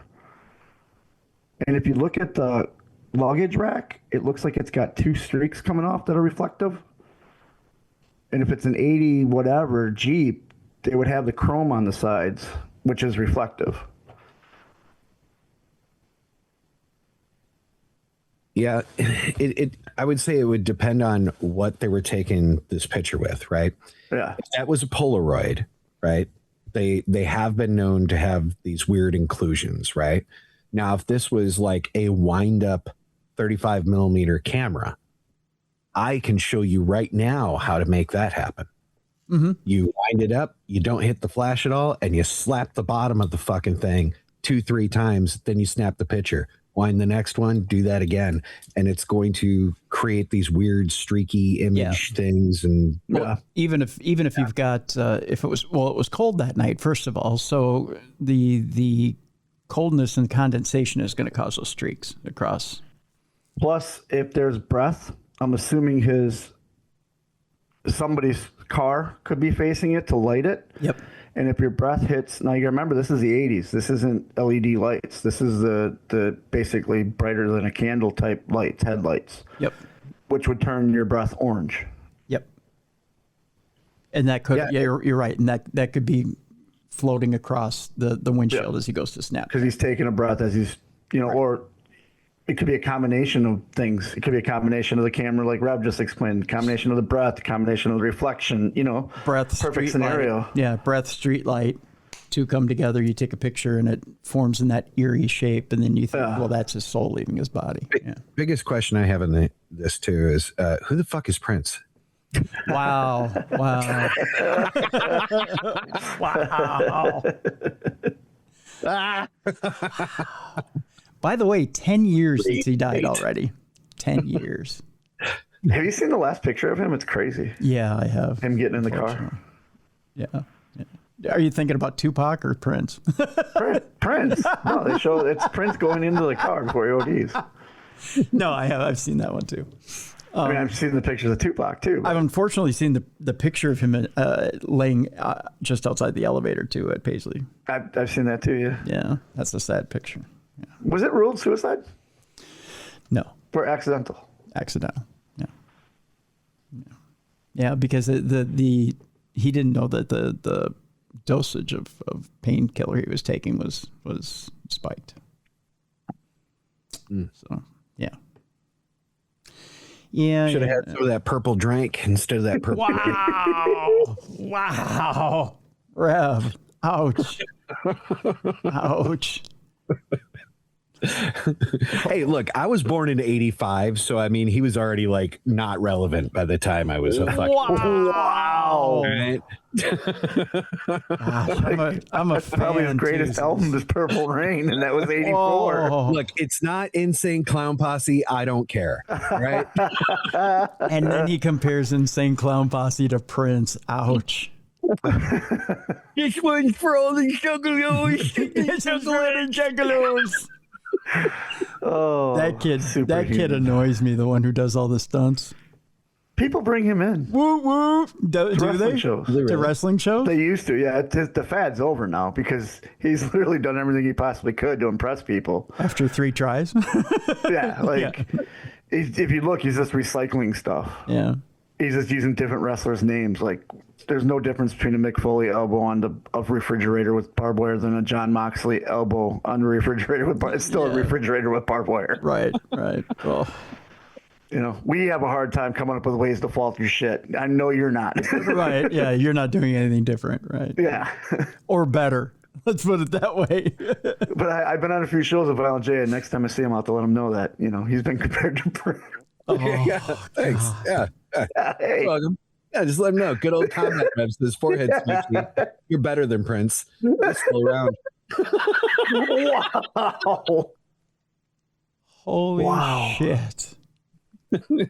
I didn't think sacrilegious things that could come out of somebody's mouth could be worse Starting off than 2026 strong.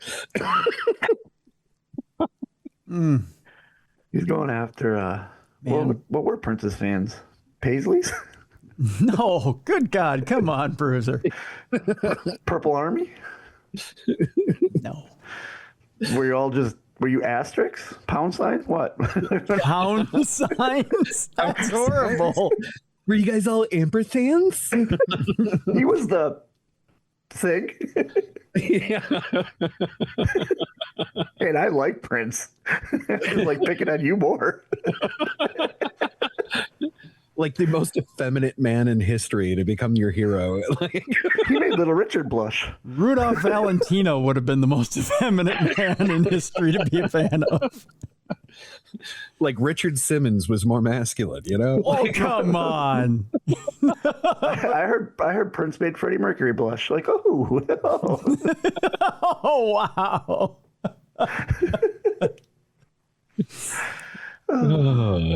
Man bag more tail than you could have He ever. did get a lot of tail, though. Yeah. I do give him credit to that. Yeah. Yeah.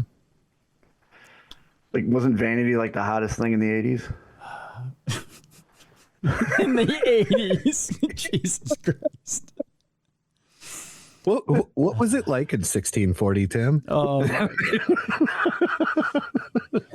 Now, you didn't make the initial Mayflower. You're on the Santa Maria, right? Like, Yeah, you were A class. You I were was, like, hey, yeah. you don't have enough economy miles built up. Get over I here. didn't travel in economy. I went business class on the Santa Maria. Yeah.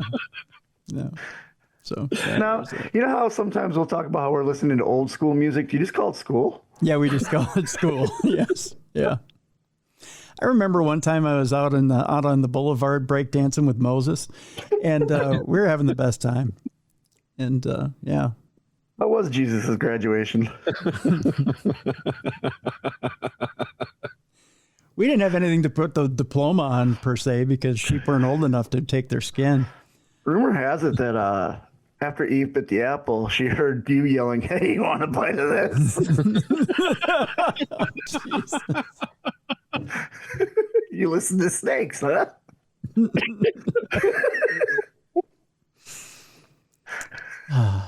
Anyways, our next story. Have we ganged up enough on me now? Are we done? Or can we move on? Yeah, I missed you. I You just lob them in the air for us. I know. Well, I try to be a good host. You're a great host. Thank you. I appreciate that. So meanwhile, back on Noah's Ark. He was the MC.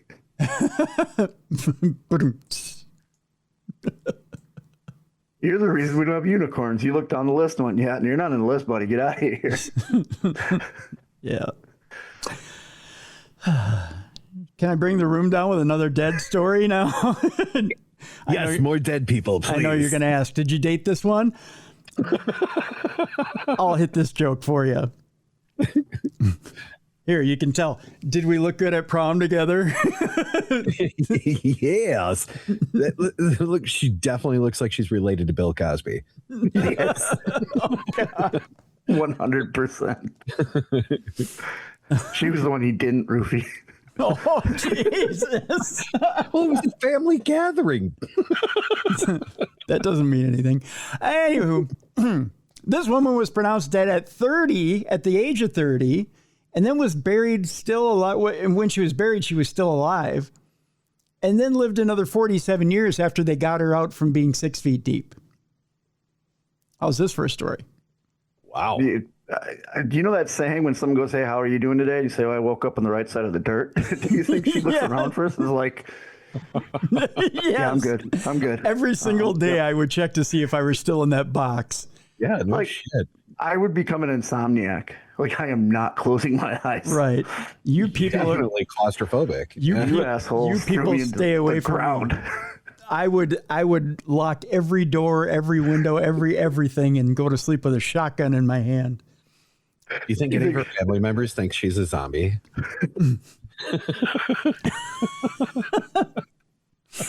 Probably. Zombie. She gets hit in the face at least once a day. The Pope shows up every day and hits her with a silver hammer in the head. There's a support group, and it's just Jesus, Lazarus, and her. Oh, come on. Oh, my God. She walked out of the hospital and her husband just went, "Ah, shit. Does that mean I gotta return the money?" He just pushes it back at the insurance agent. Keeps pushing her back into the morgue. She's trying to get out. He just, nope. Nope. Insurance agent shakes his hand. Better luck next time. All right. S.E. Dunbar lived a quiet life in South Carolina until she died from an epilepsy attack in 1915. And her sister ended up being late for her funeral, which had unexpected results. How would you like to have been at the funeral when she came stumbling out? Yeah, wait, huh? Are you again? How many times did she get hit in the face? The loved ones of S.E. Dunbar were devastated when she died at just age 30 after suffering an epileptic seizure. Her funeral was quickly arranged by her husband, and she was buried 6 feet under the ground inside a wooden coffin in South Carolina more than a century ago. However, her grieving sister was late for the service and asked for the coffin to be dug back up so she could see her sibling one last time. Thank Oh, God. I'd be so pissed if I was the gravedigger. Like, no. I am not doing that. Sorry, you want me to fucking what? How about you get a watch, bitch? Yeah, I've already dug this damn hole twice. No. What happened next was beyond belief. After prying open the lid, Essie was very much alive and smiling back at the world. The gravedigger threw his shovel down. Went, "That's it. I quit. I'm done." Do you imagine? They open up the lid and she goes, "Miss me, bitch." Oh, man. Meanwhile, the husband was already shacking up with the neighbor in celebration. Meanwhile, the sister was shooing the husband away.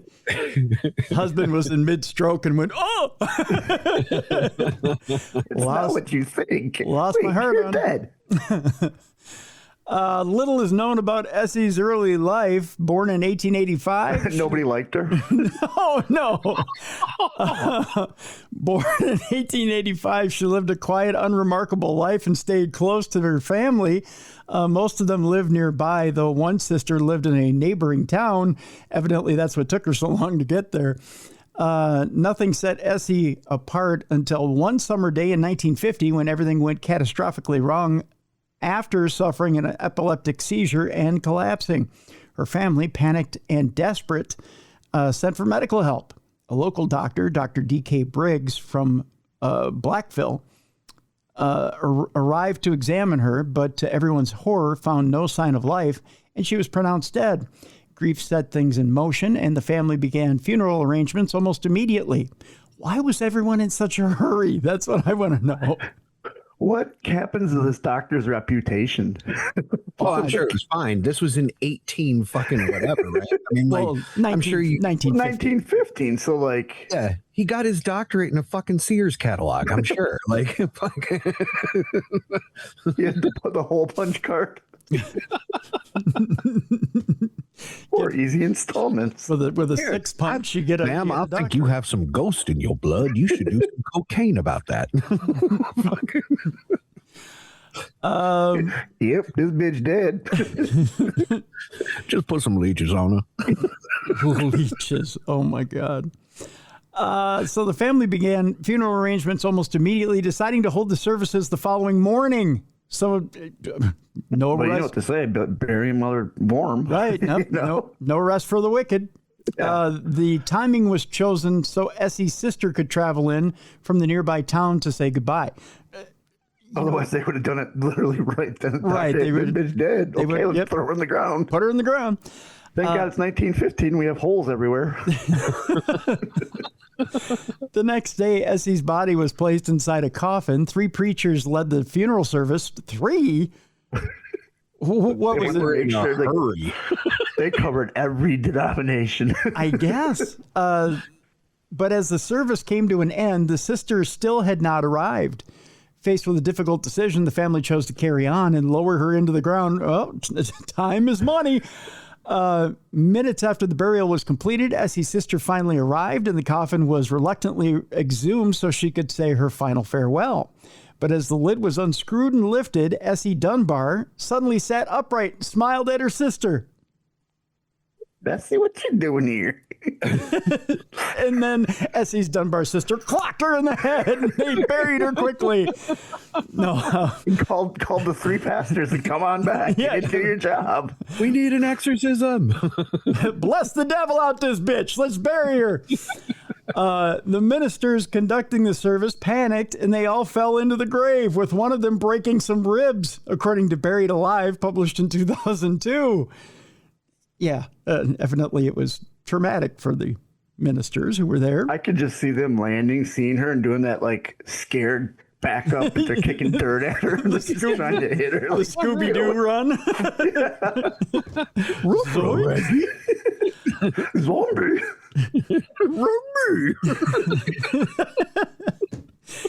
Even Essie's own family fled in terror, believing they were witnessing something supernatural as the undead woman climbed out of the coffin and tried to follow them. I That's just want to Essie hug. goes, is that me? Yeah. Do not go in there. Remarkably, after her horrifying ordeal, Essie returned to her quiet life. Reports from decades later describe her working in the fields, picking cotton, and living independently. She even outlived the doctor who had declared her dead. Dunbar has many friends today. A local doctor, Dr. O.D. Hammond, who treated one of her injured preachers during the funeral, told the Augusta Chronicle she gets a nice-sized welfare check monthly and earns some money picking cotton. By the 1950s, she was known locally, had friends, and supported herself with a mix of welfare and work. Essie Dunbar died, this time for real, in 1962 at the age of 77 in a hospital, a proper one, where they could properly declare her dead. Local newspapers reported her passing with the headline, "Final Funeral Held for South Carolina Woman." They also waited 3 months to bury her. Yes, yeah. I'm sure they put her on ice and froze the hell out Husband's of like, her. yeah, we don't have to rush this one. They threw a stake through her heart and took her head off this time. Wrap silver around her before they buried her. Oh my God. Oh. Well, I mean, that used to be a pretty common thing. I mean, was it in England, didn't they used to have those little bells They had the bells, yeah. over the, yeah. And that's why a wake would last so long, because it wasn't you grieving the dead, it was waiting for them to wake. Yeah, and they would put the string down into the coffin so you could pull the string in case you were buried alive. Isn't that like in Jewish faith too? Like the body can never be alone for the first couple of hours, 24 hours or something like that. Yeah. Yep. Yeah. Yeah. Another story that's a little alarming. I don't know if you guys heard about this or not, but Chevy Chase supposedly came. This is a euphemism, by the way, but supposedly, according to his daughter, came back from the dead after an 8-day coma. This was 4 years ago. Yeah, he's on the Tom Segura podcast, and he talked about it. Yeah. I have the story right here about it. By the way, he had a really funny. There was a really funny cameo he made for. I'm trying to remember which comedian it was, but there's a comedian who filmed with. Was it Rodney Dangerfield? Evidently, Rodney Dangerfield didn't like the fact that Chevy paused during their scene in Caddyshack, I think it was. Okay. In one of the lines. So this comedian also paused in a scene with, I think it was during Back to School or something like that. So he did the exact same Chevy pause. And he said, "Hey, kid, don't ever do that again." And he got really pissed off and he walked away from him. So Chevy did a cameo to this comedian, and he goes, "I heard about what you did. That was great. Merry Christmas." And that's all he said, but it was really funny. Well, he's got that new documentary coming out, and I think they cover this in the documentary too. And you can tell, hearing his voice, like he's had something. I mean, yeah, he's 82 years old, but like his voice and his speech, is affected. He sounds rough. Chevy Chase's daughter said the comedian came back from the dead while opening up about his 2021 health scare. Over 4 years ago, the 82-year-old Saturday Night Live alum was previously in an 8-day coma while hospitalized for heart failure in 2021. His daughter, I believe it's Kaylee Chase, who's 40 years old, who is one of 3 he shares with his third wife, Janie Chase, opened up about the harrowing incident in his new documentary, I'm Chevy Chase and You're Not. In the upcoming release, he also broke his silence about being left out of SNL's 50th year anniversary special, though he was one of the he was one of the original cast members from 1975 to 1976. Keep in mind, he was only there for a year. And also Bill Murray was not featured in that as well. She said that let me try that again. She said that he has basically come back from the dead, adding that the comedian had heart failure in a clip from the documentary. The rest of the Chase family, including his and Janie's eldest daughter, Sydney, Kathleen Chase, 42, and youngest daughter, Emily Rochelle Chase, 37, also appeared in the upcoming Tell All series and recalled his health scare. Something was wrong, and he couldn't explain to me what was wrong, Chase's wife, Janie, said. So we got to the ER. His heart stops, and during those years he was out drinking, he got cardiomyopathy, when the heart muscles get weaker and they can't pump as much blood out with each beat, she continued. Chase's longtime friend, Peter Aaron, also made an appearance in the documentary and said the week-long coma was pretty rough on the comedian's body. They decided to put him in a coma for maybe 8 days, he recalled. That's pretty rough on the body. Chase's daughter, Kaylee, then chimed in. The doctor had warned us we might not get him back. We don't know how present he'll be. Prepare yourself for the worst. He woke up and all he could do was use his voice, she said. Kaylee said she was worried at the time that her dad would have permanently been affected by the heart failure and subsequent coma. However, she recalled realizing that he was the same when a nurse came into the room to check on the medical equipment. She said, I'm going to have to put this in here, the actor said. That's what she said. Okay, I get the joke. I didn't tell the joke right, but there you go. In this documentary, Chase also opened up about how the 8-day coma left lasting effects on him otherwise, and said he experienced memory loss after he was hospitalized for heart failure. It's just that it affects your memory, he said, so I have to be reminded of things. These are my first few final days home. I can only say how happy I am to now be back with my family. I'm feeling proud, Chase added at the time. I was in the hospital for 5 weeks, he continued, though he did not reveal back then he had been in a coma after experiencing heart failure. Recalling what her father experienced following the health scare and 5-week hospital stay, she added, well, I mean, he's 80-something and he's basically come back from the dead. She said, oh my God, he had heart failure. Have they talked about that at all? It's also hard to talk about. I tell you what, I'll post the article in the description of this program because there's some video footage as well from the special that I think you guys would probably want to take a look at. But I'd also heard from another source that because they were short on time with some of the 50th anniversary stuff, they chose to, especially like with the music special and everything, when they brought everybody on stage from the original cast, they left like Bill Murray out on purpose, and they left Chevy out on purpose. But they brought everybody else on stage. So I don't know. Well, I know he didn't leave on good terms, but I know he's on good terms with them now. Mm-hmm. I've heard that's just what he went over. He said he regretted leaving. He left for a girl. Him and Lauren had a falling out, but they've made up. Yeah. So yeah, I'm assuming that's just what it was. Yeah. And there was so much to pack into that weekend too.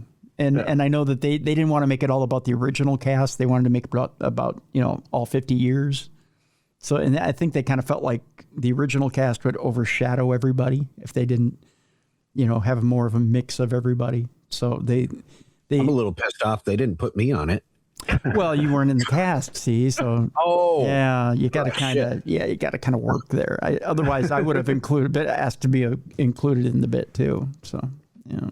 That is like me asking Santa for some BTGGs, Yeah, right. See, that's kind of you got to kind of let Bruiser in on the bit to know what that is. See? Oh, big titty goth girls. Yeah. Oh, okay. He had asked for that for Christmas and was surprised when he didn't get it. Oh, not one on your tree tied up? You didn't have one on your tree all tied up? No, yeah, I was really mad, and my wives were looking at me, and they were like, "Yeah, that's like kidnapping. You can't do that, right?" And I'm like, "Don't fucking ruin Christmas for me." Just say, hey, as long as they're over 18. Like, this is some bullshit. Santa's not real. I know that now because it wasn't there. It hasn't been there since I was 10 years old. Like keeping this fat ass a chance. This is my year. I left cookies out for him, some eggnog, fucking Dr. Pepper, and all of the good shit. And then all that shit was gone in the morning, but no BTGG. I had to explain to him that Santa wasn't Jeffrey Epstein and there's RICO laws. And so, yeah, that he couldn't transport women over state lines. And so Christmas magic, man. Christmas magic. Christmas magic. I said Christmas magic doesn't work that way. So, yeah. So, I'm hoping he'll understand someday. That's all. One day. I don't know. He was probably excited. Yeah. Think about it. You're excited to go to Disney World, or you're excited to go to Wally World to get there. Wally World's closed. Yeah, I don't know. Right? That's See how I'm tying the two together? Yeah, look at that. See? Yeah, but at least he didn't hold up Santa, which I'm proud of him. He could have. Yeah. But he was following the rules, thinking, hey, I'm going to get a BTGG at the end of this. That's right. Yeah. Next year, he just knows to be sitting on his couch with a 50 cal. Yep. Fat ass gets down there. Yep. That shit is on. That shit is on, Santa. You fucking home intruding fucking burglar motherfucker. Using your black magic bullshit coming down my goddamn chimney. Yep. You guys have castle law, right? Yep. No. Not here, no. Oh. But as long as nobody knows. As long as nobody knows. Yeah. I mean, as long as that bastard's gone, nobody's going to be watching. What do you think? He's not going to know when everybody's awake. Do you think he bleeds fairy dust and not real blood? How are you going to clean that up? I don't know, Tim. We'll cross that bridge when I fucking get there. Okay? All right. He comes down a chimney. He could just start the fire. Yeah, maybe I'll do some real fucked up shit and I'll stuff him in his sack. All right. Wow. You're so angry today. What fucking pocket dimension he has. So angry today, Rev. What's up? Woo. I am. I'm mad. He didn't bring them. Wow. I was such a good boy all year. If only left them eggnog, man. If only Jess would have made it from the airport, she could have calmed you down, I think. Holy cow. Whew. All right, Tim. Santa's flight never gets delayed. What the hell? Yeah, no, it never happens. We should explain to people that the ladies couldn't make it today. It's bad weather out there, so it's the Supernatural News Sausage Party today. So that's right. So that the testosterone's a little high, but that's okay. Nothing wrong with that. So you're getting the by the way, if I had to try and bleep everything in this show, I would. You would It'd just never be one long bleep. You'd never get it on time. No. So you're getting it. You're getting it unfiltered today. So that's all there is to that. So.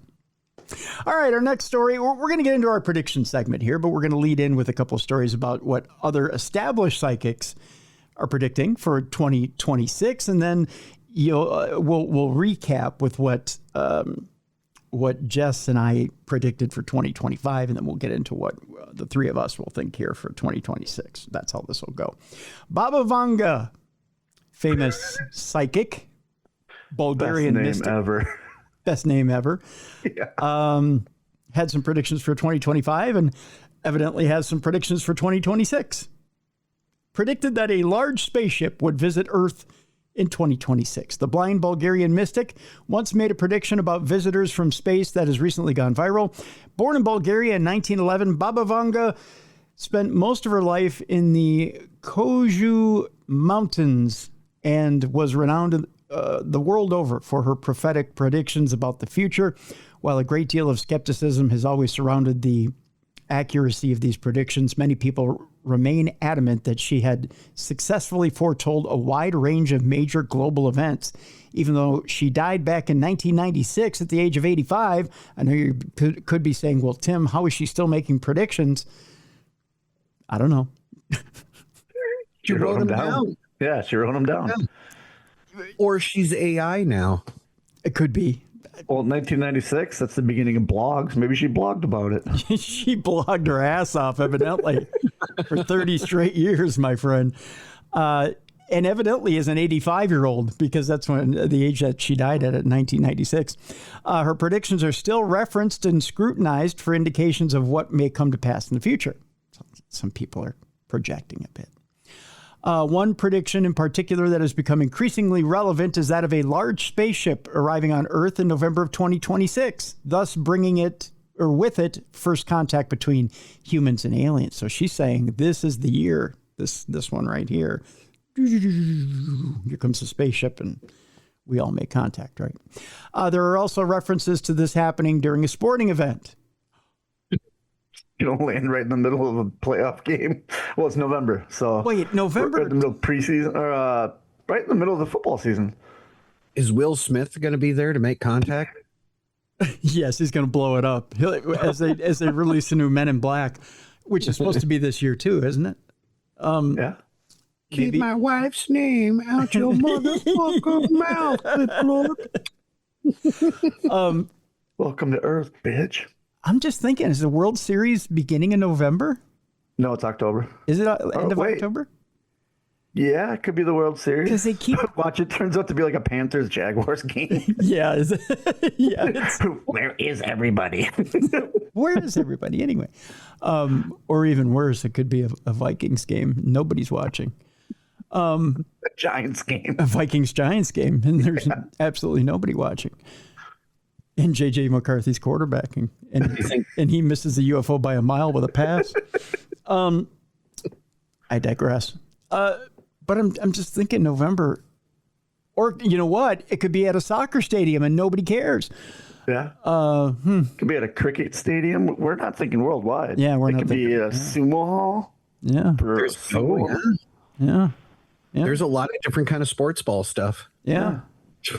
There's a lot of sports ball, as Rev puts it. A lot of sports ball. They landed at CrossFit Games. Like, what the hell is this? CrossFit. Special Olympics. When is that going on? Special Olympics. You know, you brought up Olympics. There are Olympics this year. Our people, all right. No, there's winter. Aren't there winter and summer? No, that's winter and summer Olympics. So winter Olympics are this winter. Yeah, so no, that wouldn't count. One alternative interpretation of this prediction suggests that the spacecraft was actually due to arrive this year instead, and the discovery of 3I Atlas in our solar system. It's a comet. Back in July. No, it's not. You know why? It's fucking SpaceWorks, Jim. It's not. You know why? It's not SpaceWorks, because it's going bye-bye right now. I want you to, okay, we're going to take a timeout. Here's a timeout. I want you to fully acknowledge right now, Rev, look at your camera right now and say, it's just a comet. That it's SpaceWorks. No, it's just a comet. Just say it's just a comet. SpaceWorks. Just a comet. SpaceWorks. Say, I'd like to come clean. It's just a comet. Maybe you'll get an endorsement. It's a space ox. It's bright and bloody space ox. I will die on that hill, Tim. Then why are they leaving the universe? Or why are they leaving our They galaxy? probably took one look at us and went, "Yeah, no, we're good." Yeah. No, not you two. Come on, Bruiser. They started looking and they saw everybody going 6, 7. The one probably went, "Hey, Glorp, how much fuel we got?" "Well, Thorpe, we got about half a tank." "Okay, keep going. We're good. Keep going." It's a comet. Space orcs. It's a comet. As the story says, when the comet passed its closest approach to Earth a few days ago and began heading back out into the solar system. However, the possibility seemed to have been put to bed that the thing was actually anything other than a comet. Space orcs. Alien visitors aside, Baba Vanga also predicted other things for 2026, such as wars, earthquakes, and floods, although none of these things are actually anything new. Whether anything will happen next year that can be explicitly connected to one of her predictions, however, remains to be seen. All right, that's one psychic's prediction. Our next psychic is a man who's been dubbed the living Nostradamus, giving his bone-chilling predictions for 2026. I wouldn't go so far as saying bone-chilling, but here we go. These are his predictions for 2026. This living Nostradamus also gave predictions last year. He goes by the name of Athos Salome. He's a Brazil native. He's been renowned for his eerie prophecies and often shares his yearly forecast before we roll into the new year. He's said to have predicted various world events, including the sad death of Queen Elizabeth II and the COVID pandemic. So let's see what he has here for 2026 as soon as the story populates. That's always fun. Here we go. Okay, so this psychic also claimed that Russia... what did he claim here? Here we go. He also claims that, again, well, you know what? We'll just go straight to what it says here.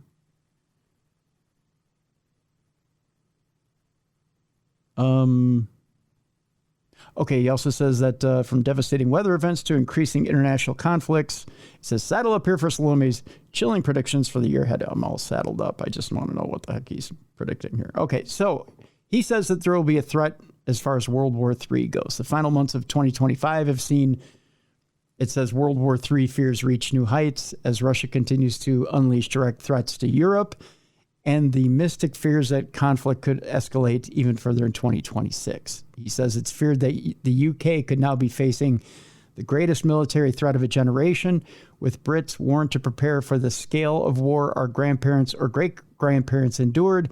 In a haunting speech given in Germany this month, Western Military Alliance's chief Mark Rutte said Russia is already escalating its overt campaign against our societies. And according to Chatham House, Russian expansion in the Arctic is increasing, becoming a key security challenge for Europe. Salome said of the year ahead, the most recent interceptions indicate that Russia is moving missile systems to strategic areas in the Arctic. This increases the likelihood of direct confrontations with NATO during the ice melt in 2026. The psychic also claimed that Russia could call up approximately 800,000 reservists by March of 2026 to prepare for a more assertive approach to cybersecurity and air defense. This comes as tensions continue to rise over the war in Ukraine, with President Zelensky ruling out the possibility of handing over Ukrainian territory to Russia. Meanwhile, a peace proposal drafted by Washington and Moscow suggests that significant swaths of Ukraine will be surrendered to Russian President Vladimir Putin, with potential limits placed on the Ukrainian military. The next prediction, chaos in space. The mystic is also concerned about the threat of devastating solar storms in 2026, as they could spark mass disruption and power outages. Salome claims there is constant evidence to suggest that space weather and the space weather forecast could happen in March. He told Unilad since 2024, It has peaked in solar activity and exhibited a marked trend in increasing instability. This is not inflated language. It mirrors an actual physical risk that's growing month after month. My direct and objective perspective is as follows. Solar storms now seem like the most plausible scenario to have such immediate impact on daily lives and backed by robust science. Salome warns that his prediction deserves complete focus, not out of fear, but rather due to measurable signals in synchrony with potential power cuts, communication failures, and technological disruptions in affected regions. Solar activity can strike swiftly without much warning, making his forecast the most urgent of all. NASA says that a solar storm, again, is an eruption of particles, debris, and magnetic fields, which are shot into our solar system by the sun. And although the living Nostradamus' warnings have been supported by various scientists, with the solar cycle first reported to have began in November 2024, NASA also highlighted that this was not likely to affect the general public. They stated that this weather phenomena occurs every 11 years, where at its peak, the magnetic poles of the sun are flipped, with the sun entering a stormy state. A previous storm took place in September of 1859, named the Carrington event, where an impressive auroral display was spotted, along with telegraph stations reporting fires, according to the University of Alaska's Geophysical Institute. So NASA is saying not likely, but he's saying it may happen. All right. Those are the two major things he sees happening. So with that in mind, I went back to last year and I pulled up the predictions of both Jess and I. And I actually have them on audio. So I'll play Jess's first, and I'll tell you what mine were. I don't have to go into the entire audio. Mine's kind of long. But this is Jess's audio of last year of her predictions. So here we go. So with all this in mind, Jess, all this fire hose I just fired at you. It's a lot. You have 4 more predictions. You can go anywhere. You can go entertainment. You can go global politics. You can go economy. You can go anywhere. Okay. Well, I did jot some down earlier. Okay. And one of them, I do think that there is going to be an increased number of paranormal encounters or phenomenon reported, from UFO, even more ghostly encounters, maybe more Bigfoot sightings, stuff like that. And I feel like it's going to be more mainstream media is going to pick it up more often than it has in the past. Okay. I think AI is going to get out of control. I'm going to mirror what you just talked about, because I feel like there's going to be some serious issues, particularly with like deep fake stuff, and that there's going to be a lot of chaos around that and people not knowing what to believe anymore. Okay. And I feel like that will bring a focus of people trying to come up with some like legislation to control it a little bit. Okay. I did put that I think Russia will stop attacking Ukraine. But also that feels like not a permanent solution. Okay. And I think there's going to be like turmoil with the royal family. And I feel like it has to do with Prince Harry and Meghan Markle. Oh, really? Okay. I don't know. Okay. So I always feel like she's like going to leave him or something. really? So I do. I don't know why. So it feels so temporary to me. I don't know. People are probably going to hate me for saying that, but it has the whole time. I feel like it's going to pop. Yeah. And I have one for you and I feel like Darkness Radio is going to level up in 2025. Okay. Well, let's put that in. So I'm adding an extra one. I think that makes me at 6. All right. Excellent. All right. All right. So those are Jess's. Those are Jess's for 2025. Now, I will tell you, I'm trying to think of everything that she listed there. There's nothing there that stood out, right? Or was there? Was there something that I'm missing that The paranormal being more mainstream happened. In fact, here in North Carolina at the local news station, they have a segment once a week about paranormal, and they have on their own little go to their news thing for video podcasts and all that, and they have it's Are We Alone, and they go into it, and it's been about 9-10 months that they've been doing that. Oh, and okay. so once a week they do either a alien, crypto, ghost, something. Okay. All right. We'll give her that one. Yeah. AI has absolutely gotten out of control to the point where they were passing legislation, and that happened this year, just like she predicted. Yeah. Okay. And so you had both the Senate and Congress getting together going, yeah, we need to start drafting laws right now to prevent any of these type of deep fake things. She was 100% right on that. Oh, and didn't she say something about Darkness Radio leveling up?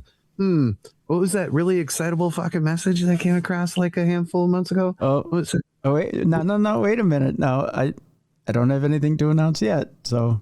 Oh. Yeah.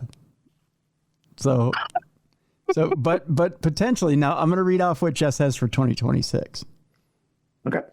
Okay. So in fact, she sent me a message with her 5 for this year. And then I'll tell you what I'll put an addendum on the end of hers.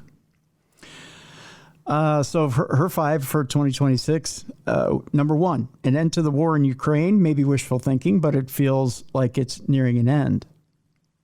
I want you to remember the zit comment, because without knowing so and without her listening to her 2025 stuff, she said it again in 2026. Kind of interesting. Number 2, an improvement in our economy. It has to get better, right? But I think interest rates will come down and people will feel a little financial relief in 2026. Number 3, I feel like we'll see people embracing more experiences, stepping away from technology and touching grass, in quotes, more. As they say, even though technology has never been more in our face. Number 4, I don't have a strong political opinion either way, but it feels like a zit is going to pop politically, whatever that means.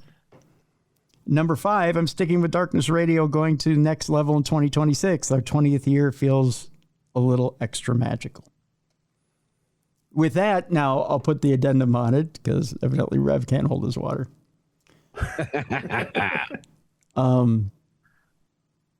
But you know what? I think I'll hold on to it for a second until I do mine. With that, let's go to Rev. Oh. Yeah, we'll put you on the spot. Oh, shit. Do you have 5 for 2026? Actually, you know what? I can do Mally's real quick if you want. I can do Mally's real quick. Yeah, do Mally's. Okay.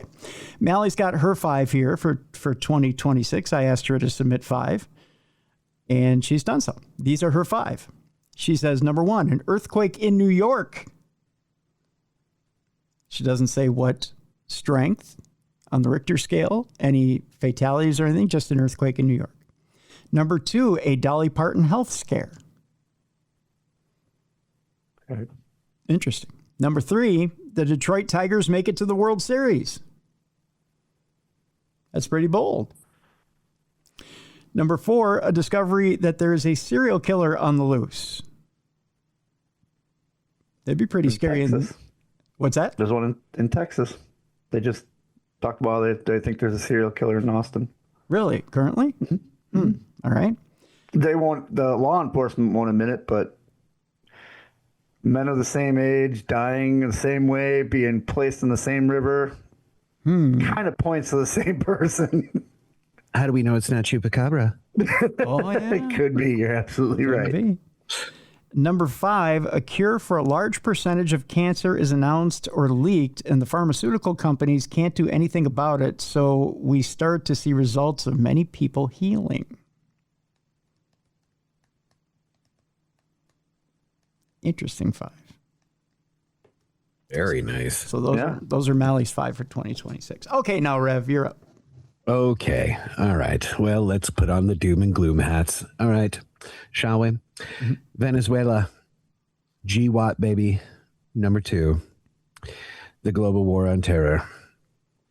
I see exactly what happened to us in Iraq happening again with Venezuela right now. Between the rhetoric, between the buildup, between what's about to unfold, I think Venezuela is going to be Iraq. And we're going to see that repeat right now. I think we are months away from it kicking off, if even. So that's number 1. Number 2, I think that may spark off that global conflict. And if you were to think about who the players and the teams would be, it would essentially be, again, the Western grouping, right, versus BRICS. The economic field of BRICS would essentially be that enemy nation state group that we would be fighting. You already have Russia and China and Venezuela. Mm-hmm. They are currently evacuating some of their embassies right now. I think that if even one of their citizens get hurt during something popping off there, we're all hands on deck, every direction going, right? So I think that's kind of a twofer, right? Yeah. So you got GWAT kicking off with Venezuela, right? And then you got possibly a global war going on with that. So I'll call that a 2-for-1. Okay. I believe that we cannot economically sustain said global conflict, and a great economic shift will happen. I think that the U.S. reserve dollar will go bye-bye, and we will move completely onto a digital currency. Oh, interesting. I think that the U.S. Federal Reserve is going to launch their own digital currency, and then that will give great levels of power to anyone behind those levers of power to silence people that are saying things that the government doesn't agree with. Yeah. We saw that play out in multiple countries, including, friendly nation states like Canada, when the truckers were protesting and they froze all of their assets and all of their bank accounts, right? Mm-hmm. Yep. I think that the lessons learned from that, our government was watching and wants in on that game too. And so I think they are going to make a very swift transition towards that. And we are probably going to find ourselves in a completely digital currency within the next 3 to 5 years. But I think next year they're going to start, 2026 is when we're going to start making that transition. So that's number 3. Number 4, Tim decides a very poor life choice and decides to take Travis along, aka Combat Rev, to some Darkness Radio event somewhere where I act an absolute fool. And everybody there is highly entertained. And number 5, Santa finally brings my fucking BGT.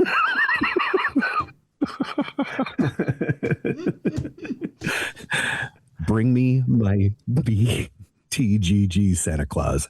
Fucking Combat Rev out. Is this under duress or does he do it willingly? Is there, it doesn't matter? Situation dictates. TC. All right. All right. Bruiser, you got your 5? Oh, yeah. Okay. Oh, yeah. My number 1 is I believe that instead of being a global war, like Rev was predicting, I think we go into a civil war here in the United States. There's been fractures for a while. Mm-hmm. Social media plays into that. No one's allowed to have an opinion. You must choose one side or the other is the belief of a lot of people, and that's what leads to war, because we don't talk anymore. We argue. Mm-hmm. So I think that's going to happen here. I think the Venezuela, the Russia, the Ukraine, all that's supposed to be look over here so you don't see what's going on over here. Mm-hmm. Number two, I do not think the war in Russia and Ukraine is going to end. They keep talking about these peace talks, but that's only between the United States and Ukraine. Right. Russia's not even sitting in on them. Right. How do you have peace talks with somebody when they're not there? Right. You know? So I think that war is going to rage on. And I think it's actually going to get bigger because we're going to have to get involved, but we're going to be in the middle of the civil war that we are having here. So what do we do? I think they're going to want to go over there to try to unite us, and it will fail. Number three, I believe a new cryptid will be discovered. I know they just announced they have cloned direwolves up in Wisconsin and all that. I believe with genetic testing and something, it's going to create another cryptid. And this cryptid's going to be, I don't know if they're going to know about it or what, but it's going to somehow get out in the wild, and we have a brand new cryptid. Interesting. So there's four.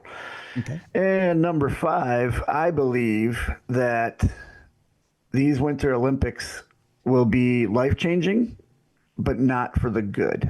I think something's going to happen big at the Olympic Games this year. Something, it just, you know what I mean? Like, something's going to happen. I don't know. You know, you can think back to the 70s with the hostages. You can think to the bomber in Atlanta. I just have a feeling something, the way that tension is in the world, everyone coming together. And again, this goes back to my first point, people not knowing how to have a conversation. They just argue. It's going to erupt. And what better stage to do something where literally the world is watching. Even if you don't watch the Olympics, it's on your TV 24/7. Yeah. And I think some group is going to make a statement. I think you're right. Hopefully it's not too bad, but it just we're a boiling pot right now. Yeah. And the cover's on, but the cover's wobbling. Yeah, worldwide it's a boiling pot. So, yeah. Yeah. And I think you're right. Someone may make a move during one of these Olympic Games.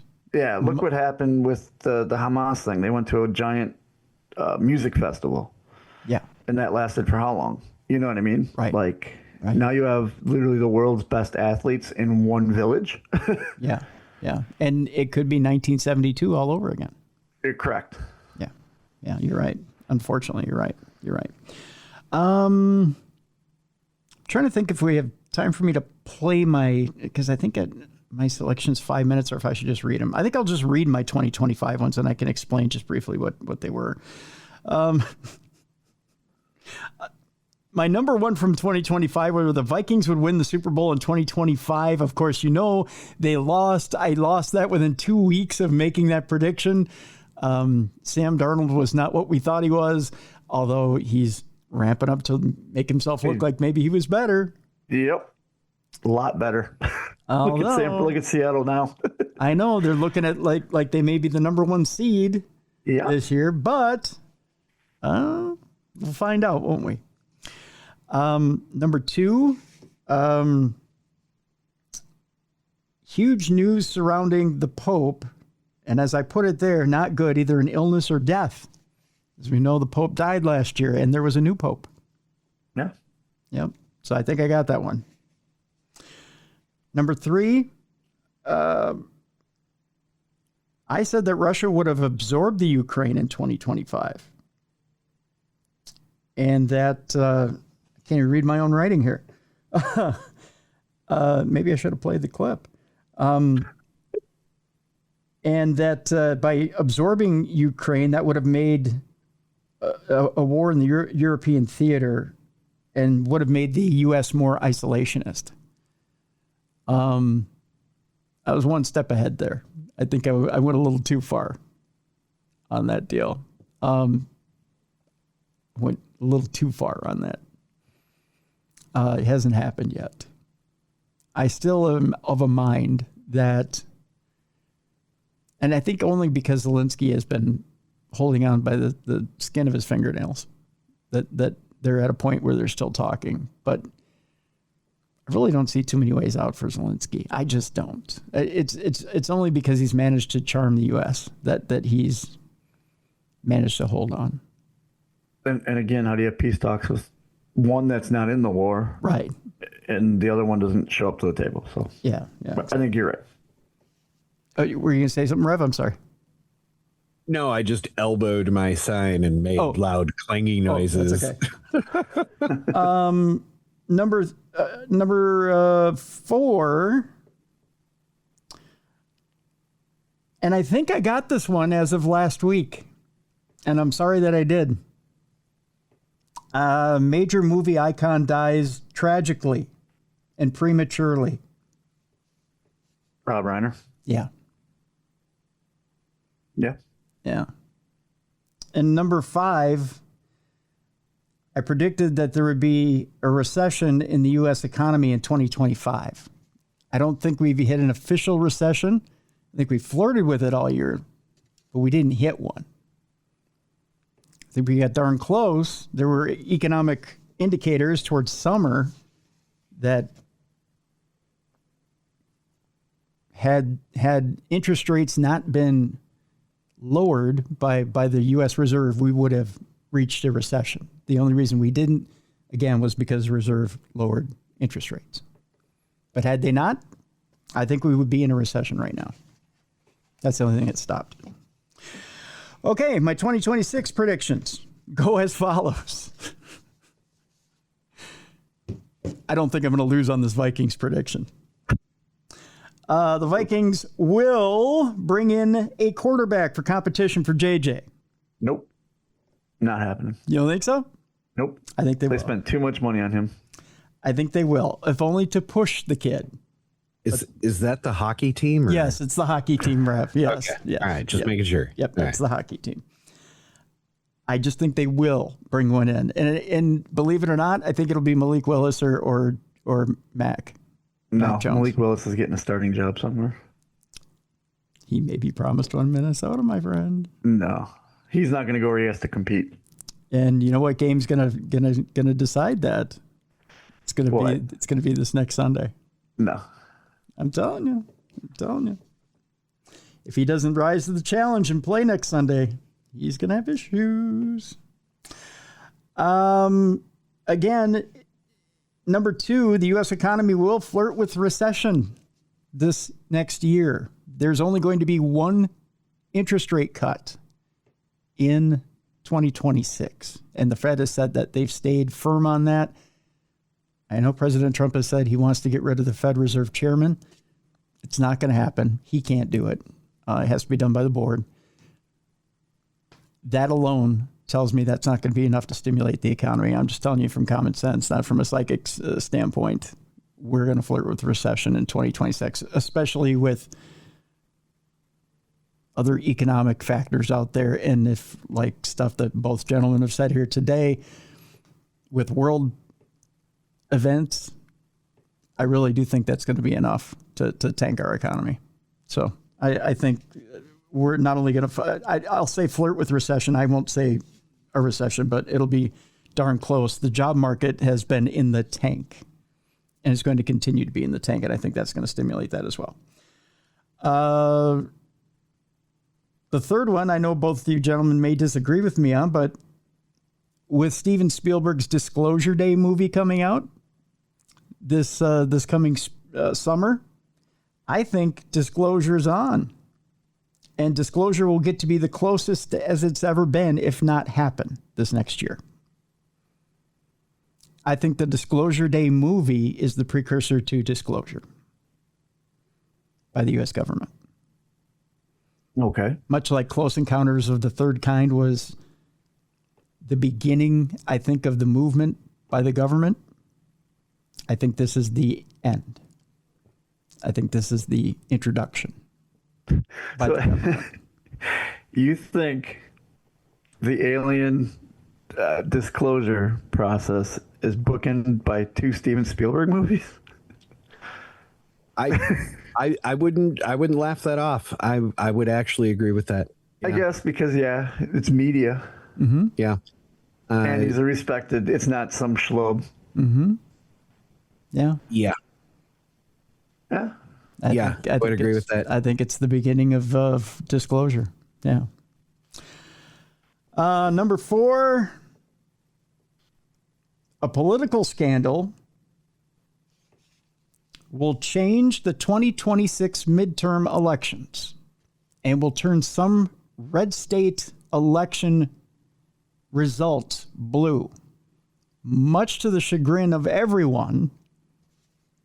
And it may tie into one of Bruiser's predictions.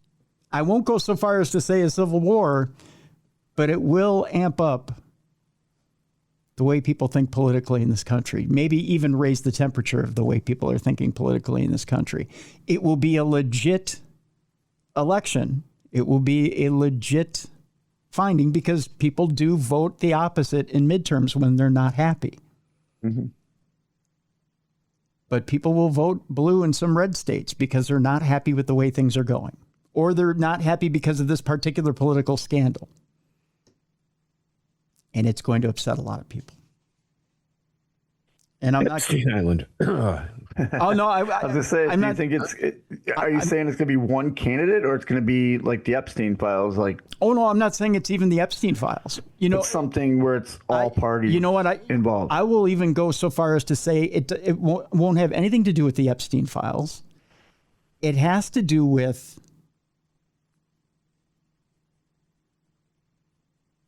it's a monetary thing, and it has to. We'll find out more about huge budgetary cuts and the money that's happened from those budgetary cuts going into private lawmakers' hands. Gotcha. And the fact that those lawmakers have been lying about it. And PAC funds going directly into lawmakers' hands and going into their bank accounts. And you'll get individual names.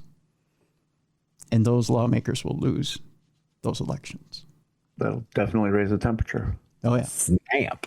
Yeah. Yeah. I don't think it has anything to do with Epstein files. I don't think. I was just using that as an example. Like, do you mean it's going to not just be one candidate? It's going to be like you just described. It's going to be. It's going to be specific lawmakers, and you're going to find out.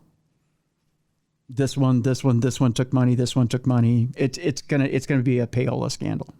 Yeah. Yeah. That type of deal.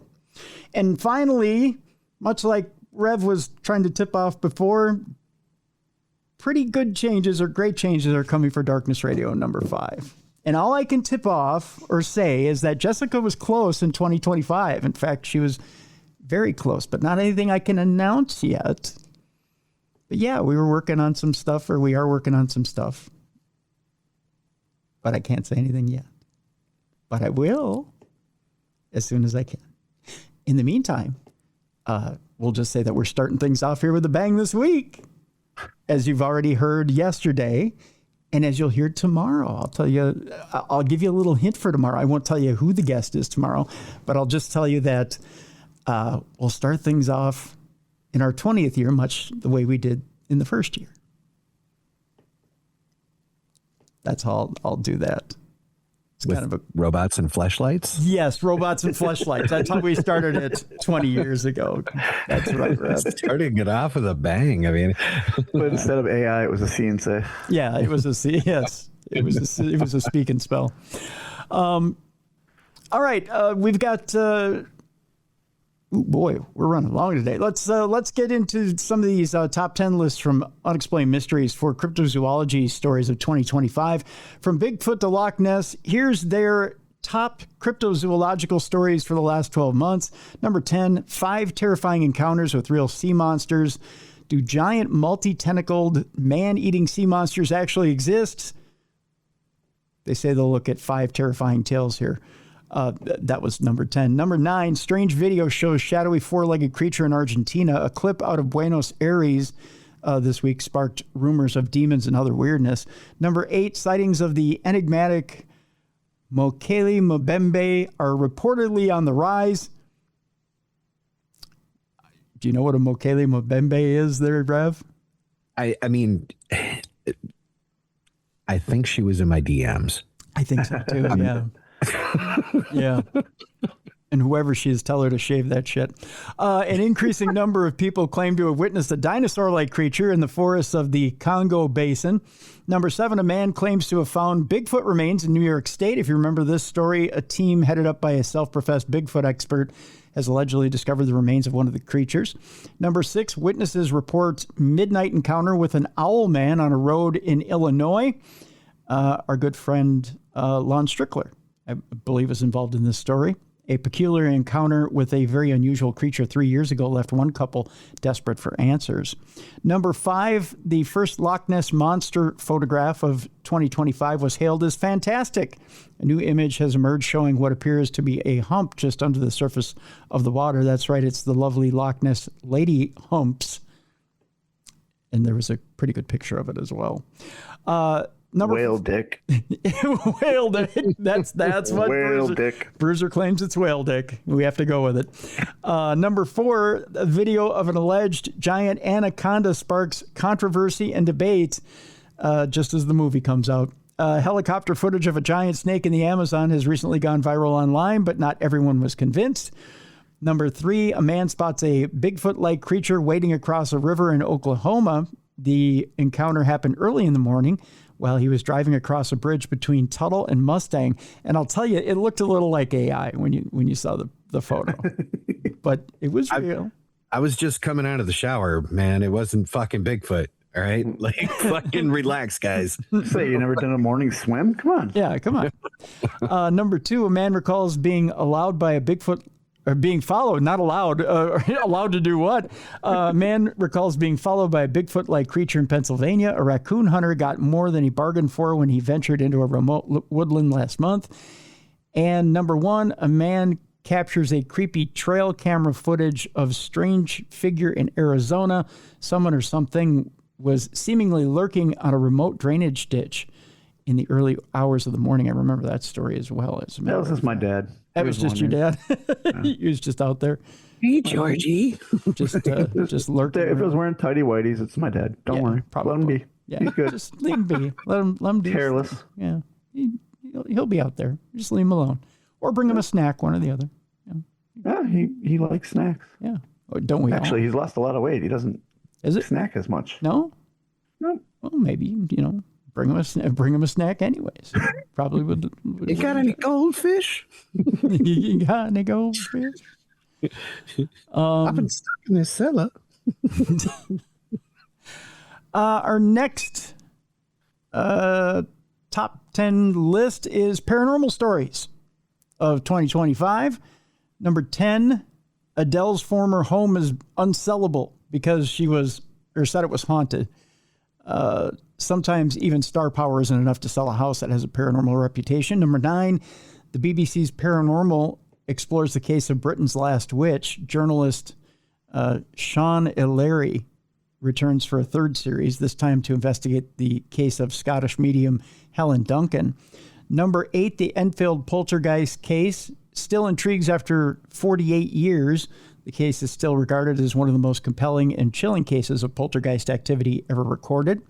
Number 7, a woman claims to have seen a ghostly pilot during a Ryanair flight. Chloe Smith had been flying from the UK to France when she spotted what she believed to be a spirit. Number 6, a second death, or can a ghost die again? In this episode, they dove deep into the chilling concept of a second death, the idea that even spirits may not linger forever. I remember that story and talking about that. Could a ghost actually die, or could it dissipate? Yeah. That was an intriguing story. I think yeah. Number 5, a museum in Ireland is plagued by sightings of ghostly reflections. The Irish Wake Museum has been home to numerous unexplained accounts of paranormal activity. Number 4, panic as real-life haunted Annabelle doll reportedly went missing, Rev. You remember those jokes? Do you remember that show? I do. I remember the 40 minutes of angry text messages from Tim after that. The infamous doll had been kept for years at the museum once run by paranormal investigators Ed and Lorraine Warren. I think it was because it was after Dan had died. That was the thing. And, the whole burning thing. Yeah. We don't have to go over it. Could a combination lock prove that it was possible to talk to the dead? That's number 3. The late researcher Dr. Ian Stevenson once came up with a novel way of proving that we could speak to the dead. I think we did that story and we kind of thought it was a little bunkish. Number 2, has the mystery of South Carolina's Somerville ghost been solved? For decades, an eerie phenomena has endured along the abandoned railroad tracks of a small town. And number 1 was Hat Man. What is the truth behind this terrifying shadowy entity? Many people over the years have reported encounters with a shadowy figure in their bedroom at night. He likes feet. It's you? No, he likes feet. Oh, he likes feet. That's what it is. Oh, he's a foot guy. Yeah. Well, that would make sense. It could be Rev too. We don't know. Yeah, I thought he said it was brim hat. I thought he said it was me. I'm just putting a fleshlight between your toes and going nuts.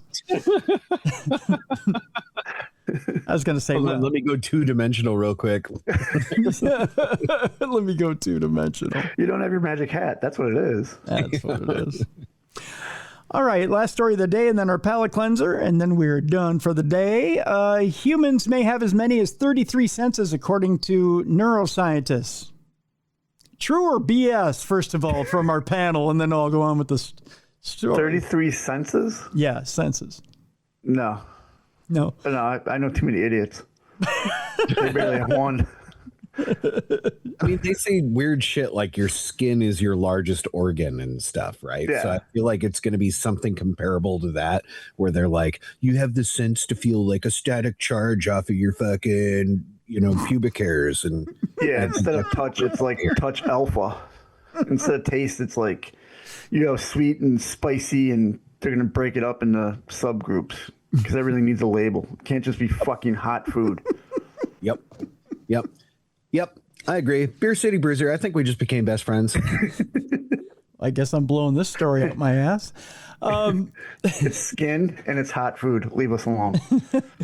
Beyond touch, taste, sight, hearing, and smell, our bodies have many other senses that we don't even think about, according to Dr. Barry Smith.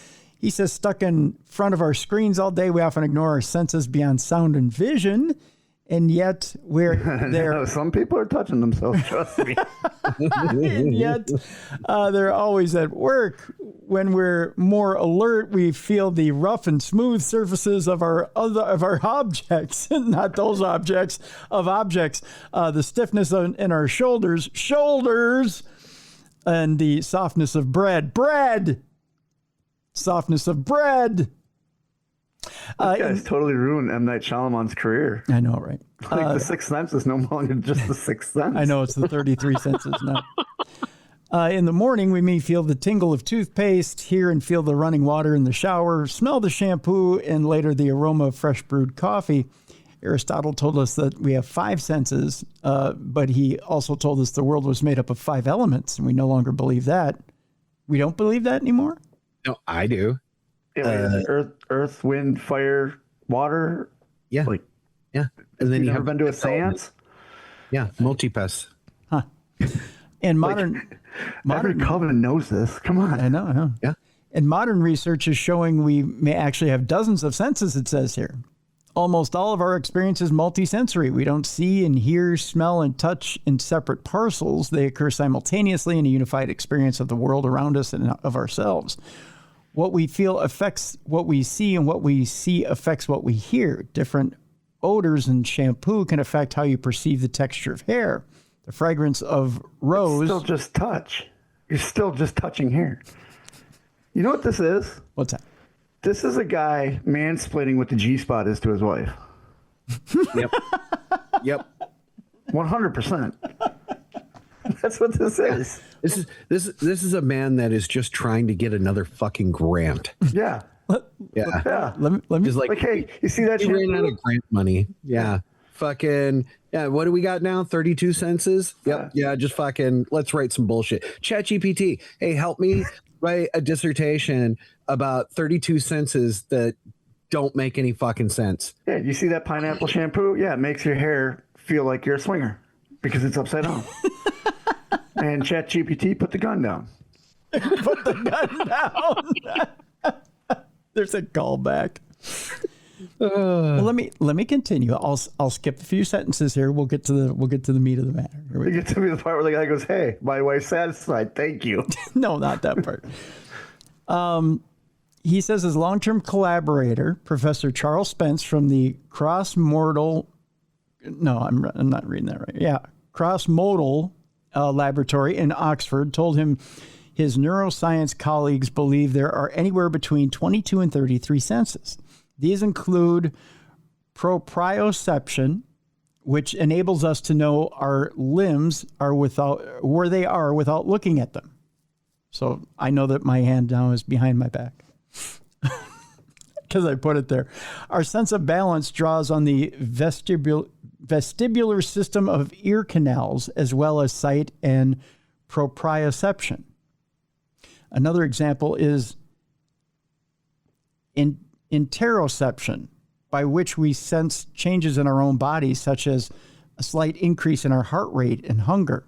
We also have a sense of agency when moving our limbs, a feeling that can go missing in stroke patients who sometimes even believe someone else is moving their arm.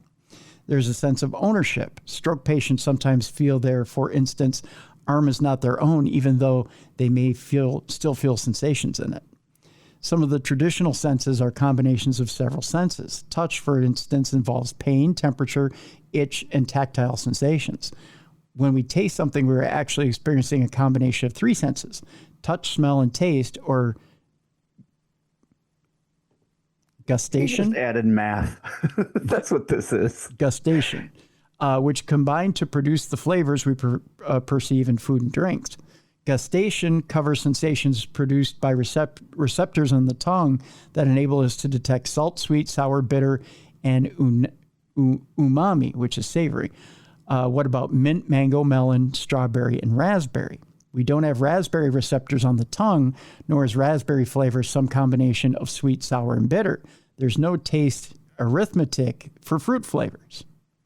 What we perceive them through the combined workings of the tongue and the nose. It is the smell that contributes to the lion's share of what we call tasting. So there's a combo platter there.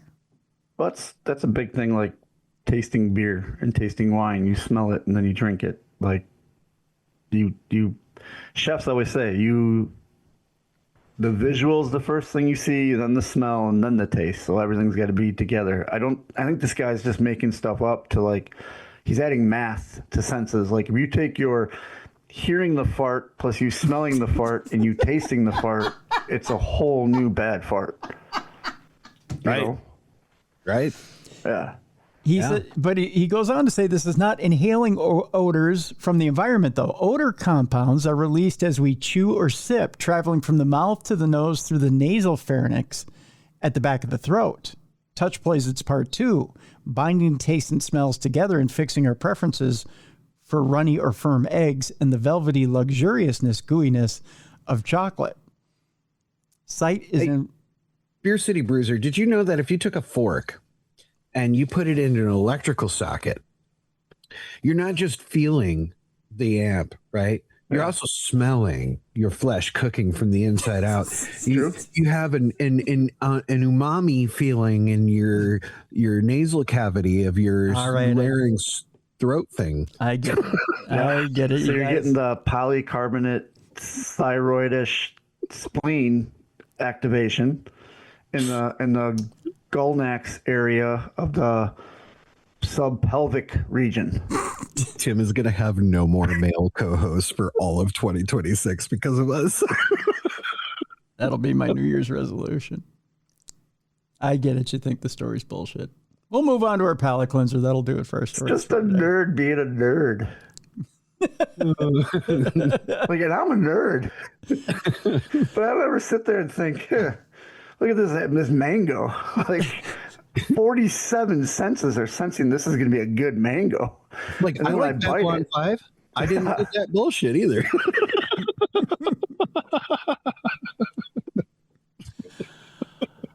All right, your fucking palate cleanser for today is about how this goddamn bullshit and swearing can actually make you physically stronger, which by the end of this program, if you've heard enough of us fucking swearing, you'd know that by now you could probably lift a semi. I got a semi for you. I bet you do. And only a semi. Thank you very much. Take your blue chew, Rev. You're not a robot, man. We already went over this. You're not a record-breaking robot. You're human. Now send your AI bot over there, and you'll see how semi it is.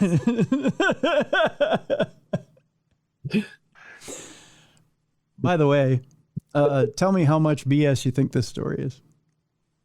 Supposedly reeling off verbal expletives seems to have a measurable, empowering effect on human strength.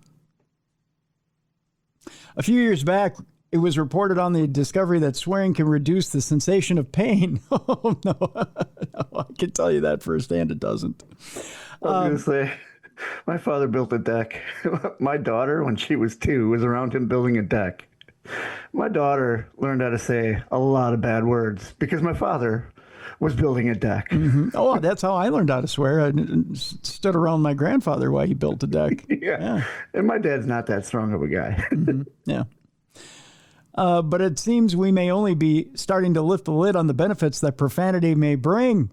In a new study, researchers at the University of Alabama wanted to find out if swearing not only increased physical strength, but also brought about psychological changes as well. To learn more, volunteers of various ages were... I want to volunteer for the study. Volunteers of various ages were tasked with carrying out exercises while uttering either an expletive or an ordinary word used in normal conversation. I know what I'm doing at the gym tomorrow. Yep. You have to let the... Hey, Planet Fitness, he said you don't judge. A deep knee bend and then going, orange! Yeah, that'd be fun. And then fucking orange. Oh, I lifted more. Fucking orange. I mean, you think about it. You ever had like a stuck bolt that you were working on a vehicle or some shit? Oh, right? yeah. And you're just giving everything, and you're like, it's just not breaking. You put a breaker bar on it, it's just still not breaking. And you go, you motherfucking stupid fucking rat, and boom, and it breaks right open. Yeah. Every time. Yeah. There's your scientific proof. Yeah. There you go. Science. Science. He just scienced all over us. He did. Yeah. Told you I'm a fucking nerd. All over our faces. We just smelled, tasted, heard, felt, quadruple thought, polyish. Pretty sure you just got pregnant. All over our umamis. Exactly. Yeah. The findings indicated that people who swore during the exercise not only saw better performance, but also seemed to enjoy the workout more than those who didn't. That's because nobody went by them. They didn't have to wait for a machine. That's right. I could have stayed away from that guy. That guy's pissed. Not only that, but they didn't have to wipe off the machine afterwards. Exactly. That was the fun part. These findings suggest that swearing promotes psychological states conducive to maximizing effort and overcoming internal constraints, the study's authors wrote.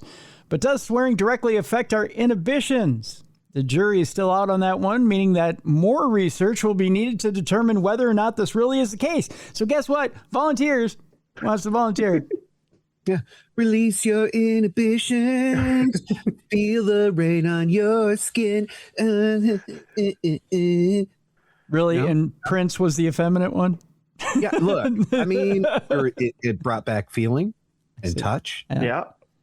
Purple rain on your skin and releasing inhibitions. Yeah, that's a full circle one there, Tim. Okay. Yeah. And it made us what were you strong. And what were you tasting as you were dancing around like that? And what was I what were you tasting as you were dancing around like that? Like a Hall's cough drop. I see. Yeah. Okay. Which was a lot like NyQuil, you know. I see. That purple drink. It seems, though, as if reeling off expletives does have a genuine impact, though, especially during exercise. They say these findings help explain why swearing is so commonplace, said study co-author and psychology researcher Richard Stevens. Swearing is literally a calorie-neutral, drug-free, low-cost, readily available tool at our disposal for when we need a boost in performance. So I can sum this all up. Yeah, go ahead. At the CrossFit Games this year, the aliens are going to land their that they're going to get out and everyone's going to be going, fucking do a pull-up, fucking do a pull-up. And they're going to be angry because they just had this long trip. And the first thing that's said to them is they're being cussed out. So therefore, they're going to trigger an EMP, which activates the Russian BB gun up in space to destroy all our communications and cause a nuclear bomb so that the AI robots can beat every world record known to man. While also having a fleshlight attached to them and Rev on top of them, fucking the shit out of them. Which makes you feel it, see it, smell it, and taste it. Good night, everybody.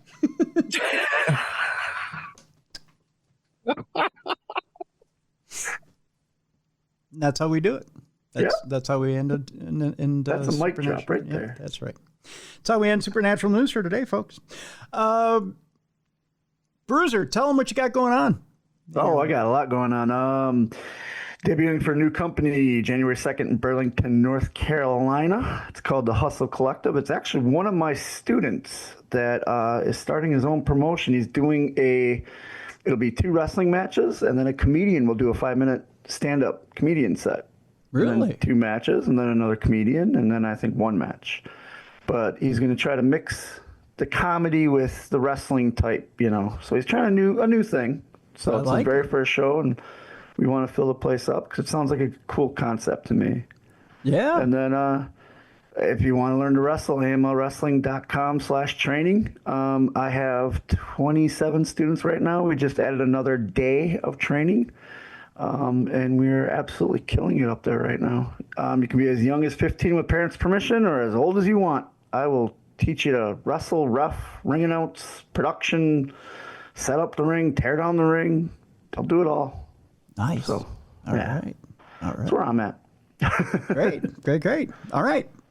And I'll try to get some links and we'll put them up in the event section of darknessradioshow.com. If you want, I just have my link tree I can send you. Yeah, please do. Please do. Plus, I got to promote my wife's new business, North and North Threads. Please, yeah. You need anything printed, T-shirts, koozies, keychains, all that. The northandnorththreads.com, and she's got a bunch of cool stuff. All right. And she takes custom orders, and she's killing it, man. I'm so proud of her. Send me her link, too. We'll put her in the sponsors part. It's on that link tree. Yeah. Yeah, all right. She's doing great. Put her in the sponsors part of our darknessradioshow.com page. So you can go check out Mrs. Bruiser and her new company. So, yeah. And she's done a lot of cool stuff. She just did koozies it was a guy's 50th birthday. He's a big Philadelphia Eagles fan.